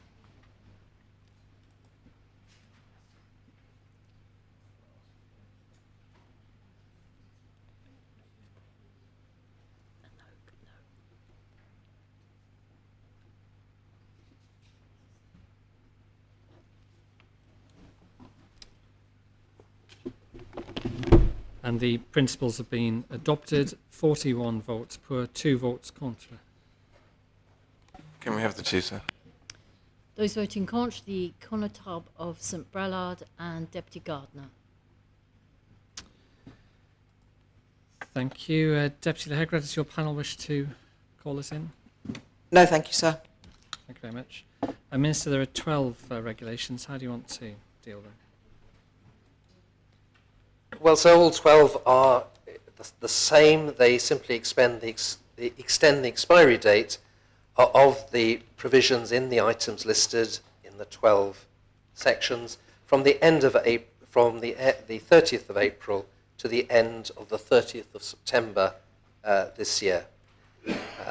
And so, unlike previous extensions, these regulations do not extend several other COVID provisions that are due to expire at the 30th of April. I mentioned them when I was proposing the principles. So they will be gone on the bonfire from the 30th of April. But those 12 that we wish to, or 11 pieces we wish to extend to the 30th of September, and I seek members' support and propose the regulations en bloc, sir, and we'll try and address any questions. Are the regulations seconded? Yes, sir. Thank you. Deputy Ward. Thank you, sir. First of all, sir, I was going to ask the Minister if he would take Regulation 4 separately for some specific reason. The only issue I have here is Regulation 4 care of standards requirements. Because when you look at the link to the Regulation of Care as amended, Part 3A, Paragraph 2, it does say where this paragraph applies, the Commission must suspend the imposition of any relevant condition in relation to that registered provider for the period of 1 month if the Commission determines on the basis of information supplied by the registered provider that it is proportionate and reasonable to do so. And that's referring to regulation due to outbreak of COVID-19.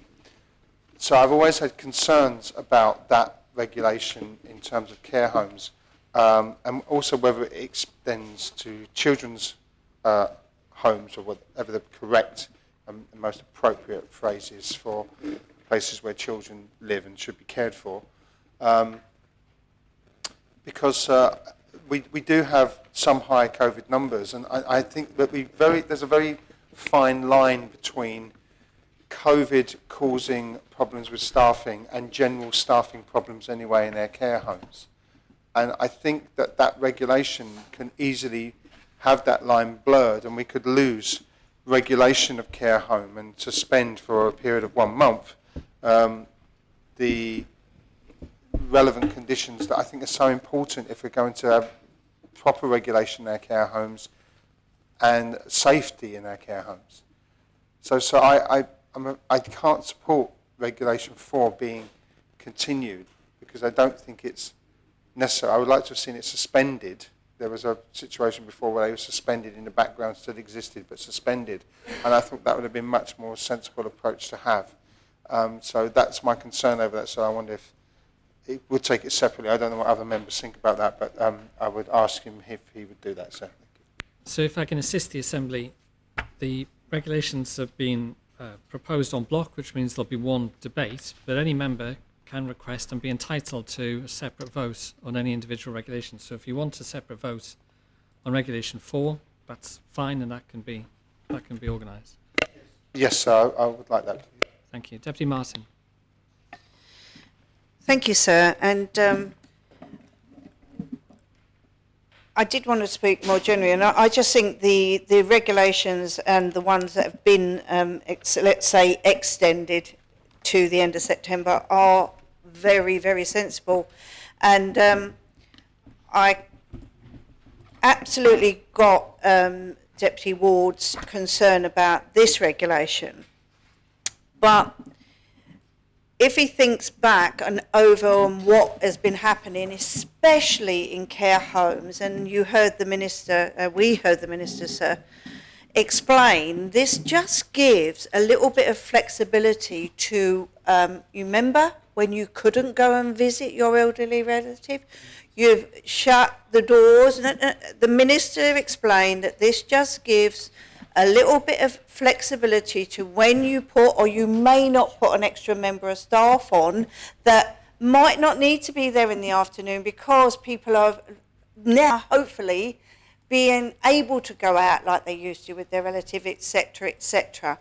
But the isolation one as well, I mean, the isolation in law also relates to me, because I pay an isolation benefit, and if you're not isolating in law, why would I carry on doing that? So I just think in general, the ones that have been picked out, and I know the Minister for Health, the Minister for the Environment and the Home Affairs Minister, who are all overseeing these regulations, have literally thought, what is the bare minimum we need to extend to September? And I say this as a probably a general term, sir, that I really hope, Senator Volvo said it, I don't think, and if you've never been prepared for, and this is after all these years of my first time as a minister, the things that are put to you when you come in as a minister and you've got to decide. You also have, I mean, we're having a debate, I think, next time on changing the whole system in the first 6 months, going backwards. This is a backbenchers, but it is a minister, but it's been brought as the Deputy of St Brillard's, Deputy Young. So I know we literally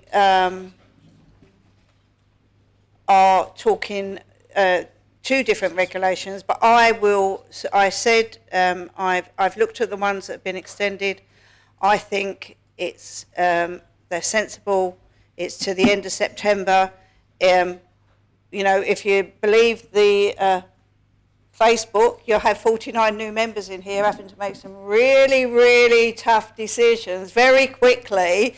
And we don't even know if there's a set up how the retiring health minister, because he's announced he is retiring, so will hand over to the new health minister, but he's kindly said he will be there if anyone needs assistance. But I think this is utterly sensible. It's a few regulations. It's to the end of September.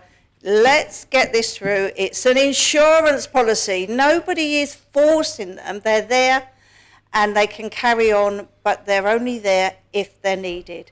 So that's my two pence, sir. Thank you. I'm supporting all the regulations, but I absolutely understand why Deputy Ward or anyone else can ask for a regulation to be voted on separately.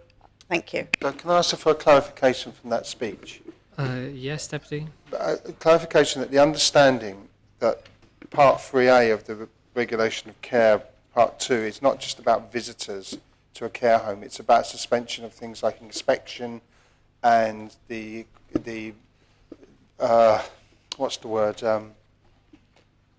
Vetting of staff and so on. So does the Minister understand that's my concern? It's not about the visitors to care homes. That's what that part of the regulation is about. So Thank you, I think it's really important to have that clarification. Thank you, Deputy. Deputy Martin, did you want to respond to that? Well, if he's asking me for a clarification, yeah, I'm saying it does cover that, but this has been in place. If it was never going to be suitable, it's not going to be suitable for the next few months. But it does cover what I was talking about being flexible in the care home with the staff that are working there. You know, it either was suitable or it never was suitable. We're talking a few months extension. Thank you. Thank you. Deputy Young. Thank you, sir. I think what I'll try and do is I'll try and help the Assembly with Regulation 4, and as the Health Minister said, try and give a little bit more information. Just to remind members that we did adopt this this facility back in 2018 when we were first hit with COVID, because before we had vaccines or anything. And obviously the issue was, what do we do about the regulation of care homes? And obviously the key thing, it wasn't an exemption from registration full stop. It was the particular requirements regarding minimum staffing levels. And obviously what we have in place now, what we have in place, I think, a Jersey Care Commission, which has been working very successfully for a number of years. There's a constant flow of inspections and reports. They are all in public, on the public website, and they're very detailed. These assessments are not just a kind of a box-ticking exercise, they're very detailed. And when it goes into the staffing requirements, it talks about the number of residents, the number of nursing care, where there's that provision, overnight care, and so on, the care for people in, looking after in terms of feeding and washing and cleaning, and all it's set down in great detail. And it isn't a question just a one-size-fits-all.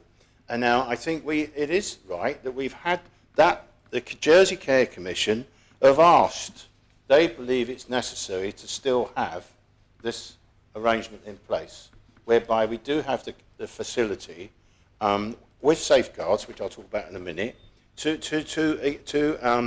if you like, to accept that on a particular occasion this might have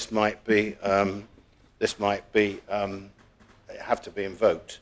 Now, we did extend the regulations again, and of course your members will note that reading the report that a regulation requires an order to put it into effect, and it only deals with very narrow particular points of registration. And there, the order was actually renewed in December, for a very good reason in December, that's December 21, because to remind us all, we did have quite an increase in numbers during that period. And during that period, I recall, I think my recall, and I've just had confirmation on the email, that we had 3 reports. The safeguard is that when the Commission invoked that exception, in other words, they have to report that to myself as Minister for the Environment and to the Minister of Health. On every occasion, they've set out in those reports in great detail what the shortcoming is and how they've been able to cover it. And it really is, I praise the people running care homes, because they've been able to achieve cover by transferring in people doing extra hours and so on, and people taking on additional roles. And indeed, they have allocated staff from one care home to another. And indeed, there has been occasions, I think, when the Health Minister has provided some supporting resource. So I really think there is a system to manage this. Now, I sent the email, so I can recall we had 3 reports over Christmas. And I was satisfied from what I saw, because we got, those of you who know, they're a very, very geared up outfit, the Jersey Care Commission, on their reports that I believed that it was acceptable, and so and the Health Minister and I agreed on that. Now, I've just had the news information that there was one further that has happened on last Thursday. I wasn't aware of that, and I think it shows why we need this. We are not out of COVID yet. Now, I haven't seen the details of that report, but I've just asked for details there because that's only just happened. Now, I think Deputy Ward also asked about children's homes. I think I'm going to have to ask the Attorney General to clarify, because this is a very complicated business, this regulation. Now, there are some issues at the moment, concurrently, which are children's homes, which I think they fall under a different category, because they're separate services. And of course, at the moment, I have to say, and I think I need to report this, there are, in fact, it's gone further than notification. There are notices been served in respect of one children's home. That is an improvement notice. It's on there, it's been published. And that, I think, has got its root in staffing issues. But as far as what I would call residential care homes and nursing homes, I think that situation is is under management. I think what I'll do is I'll arrange for members to have a more detailed report of those again, or the 4 occasions that has had to be used. I think this is important because look at it from the point of view of the care providers. They are required in law, and if they don't comply, then basically they're offences, and that that can't be that can't be right, because the end result could be, I'm not an expert in this, but it could be that the care home closes. And where does that leave us then? When we've got 99% occupancy of our care homes. Thankfully, I think everybody is really doing their best to try and maintain standards as possible. I think I'll stop there, sir, and maybe I might be asked for I don't know if I can be asked for clarification on my speech, but anyway, I'll do my best, sir. Thank you. Point of clarification, please, sir. Deputy Morel. Sorry, sir. It was just the Minister said that he signed the order in December. I was just wondering how long that order was in force for till it expired. Thank you, Minister. Well, my understanding is having signed the order, it stays in force until it's cancelled. I think, I did ask the question. I mean, these regulations, if these regulations 4 is passed, then there's a continued vires for the order until the 30th of September. Perhaps I need to, perhaps I can ask the Attorney General for what happens at the 30th of December to that order, but that order was made, I think, on mid-December 21. Clarification? Potentially, but I also hear a request for advice from the Solicitor General, which might be more helpful. Solicitor General, do you think you could deal with that point? Well, I wasn't sure if there weren't 2 questions that I was asked. Does the regulation of care standards and requirement regulations, do they apply to children's homes? They appear to. Does the special exception for COVID, if a ministerial order is made which allows care providers to dispense with certain requirements under law, does that apply to children's homes? It would appear to. Now, I'm not sure I understood what the other question was that I was asked. I think there was a question about what would happen to an order which was in place at the point on the 30th of April or the 30th of September when the regulations expire. What would happen to that order? I think that was the question that the Deputy asked. Yeah. I might just want some time to think about that. Is the Deputy thinking of a particular order? Is it the one that was made, I think, in December 2021? Yes, sir, that's the one. Yeah. Can I just have a moment? Yes, well, I think we've got Deputy Morel to speak, and I think this debate will run into tomorrow potentially, but is this a... Can we have a clarification, quick, sir? You can try. Just very quickly, the Minister. Ward. Otherwise it will be lost.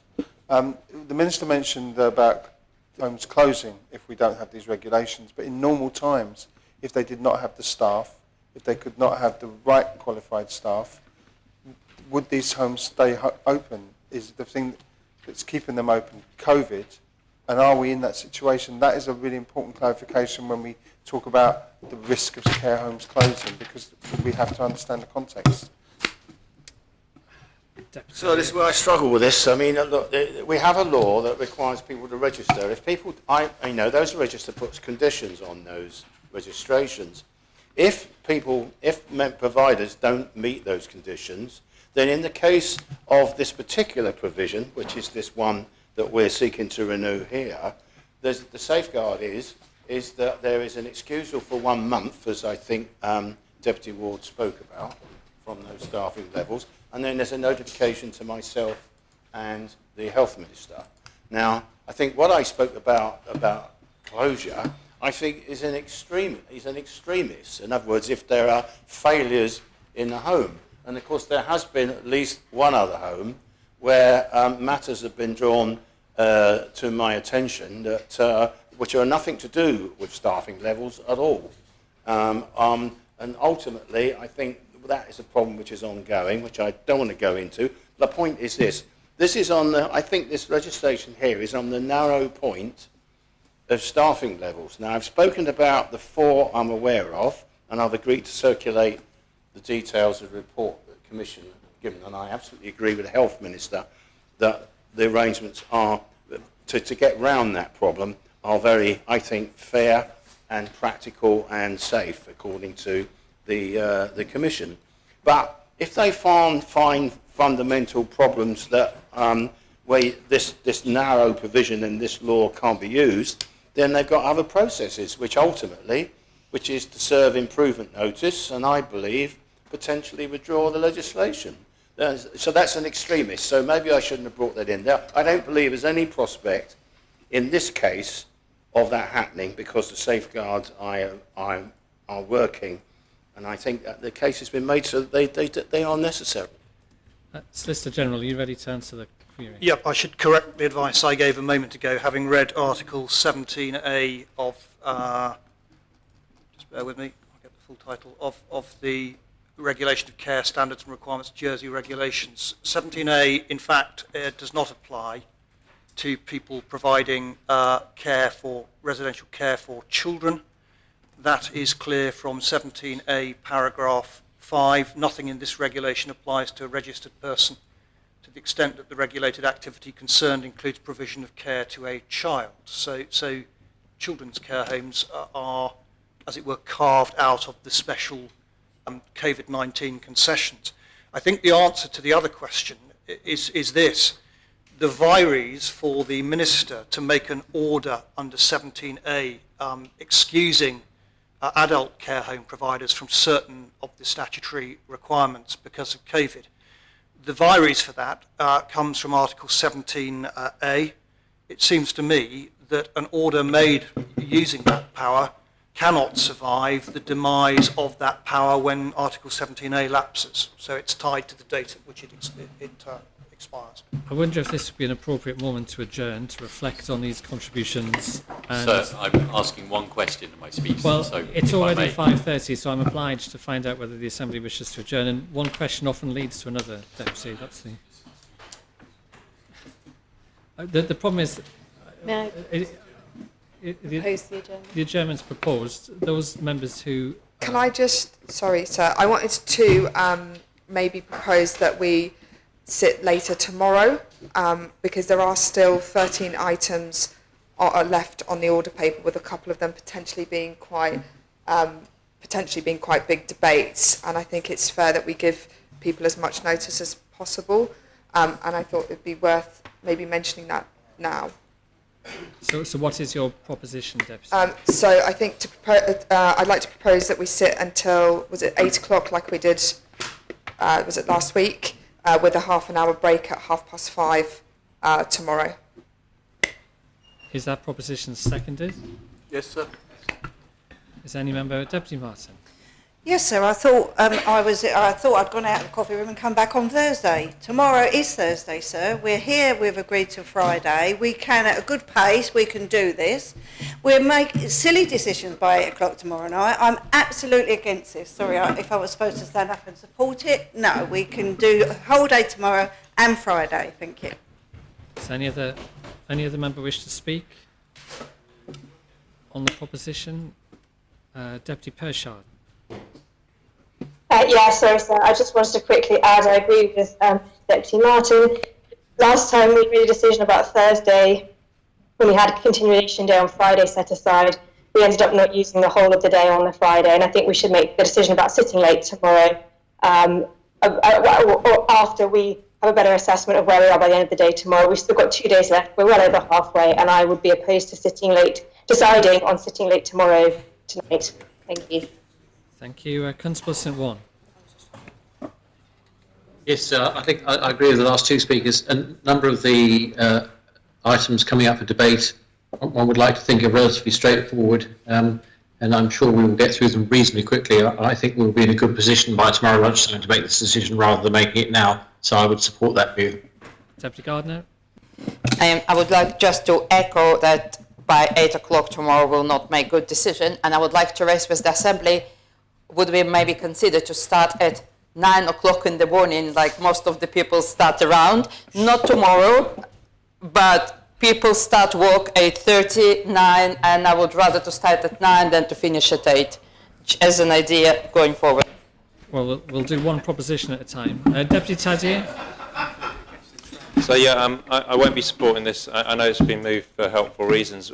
I'll be voting against, but what I think we should do for tomorrow and Friday, if we're sitting, is to agree to sit till 6 o'clock instead.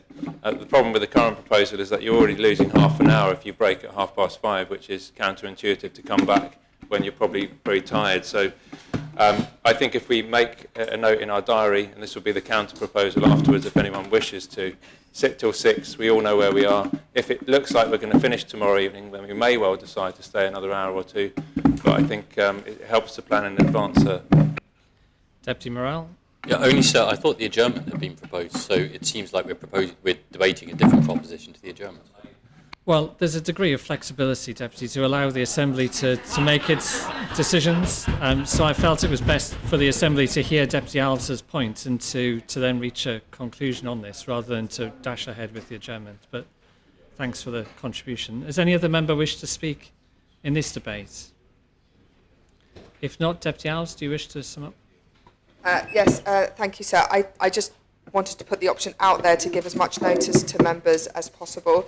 I'm happy to withdraw the proposition now and we can look at it again tomorrow. Thank you, sir. Does the Assembly consent to the we finished the debate, Constable. Does the Assembly wish to consent to the withdrawal of the proposition? All those in favour, please stand. Thank you very much. So can I propose that we do sit till 6 tomorrow if need be? Is that seconded? Yes, I second that, sir. Thank you very much. Bearing in mind we've just debated a very similar proposition, does any member wish to speak on sit until 6 tomorrow? So I don't need to speak on it, do I, in making it? Well, you've already made the proposition, so I'm looking to see whether any member wishes to contribute. I don't sense that that's the case if you're maintaining the proposition. Do you wish to call for an appel or a standing vote? I think the appel just for people at home, I guess. So was the proposition seconded? The proposition was seconded, yes. Thank you. The appel has been called for. The proposition is to sit tomorrow until 6 p.m. and I will ask the greffier to open the vote and those online to vote in chat.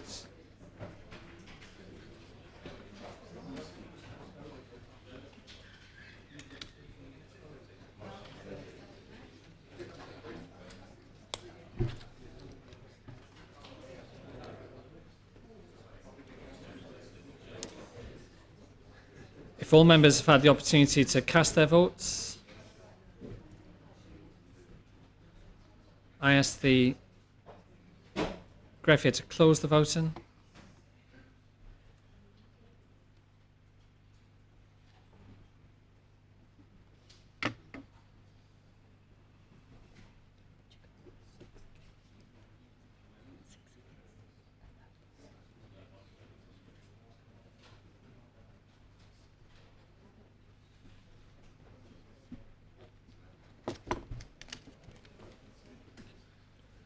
And the proposition has been adopted, 25 votes per, 16 contra with 1 abstention. So may I propose the adjournment? The adjournment is proposed. Is the adjournment seconded? Thank you. Members in favour of the adjournment, please show. I think the Assembly stands adjourned until 9:30 tomorrow.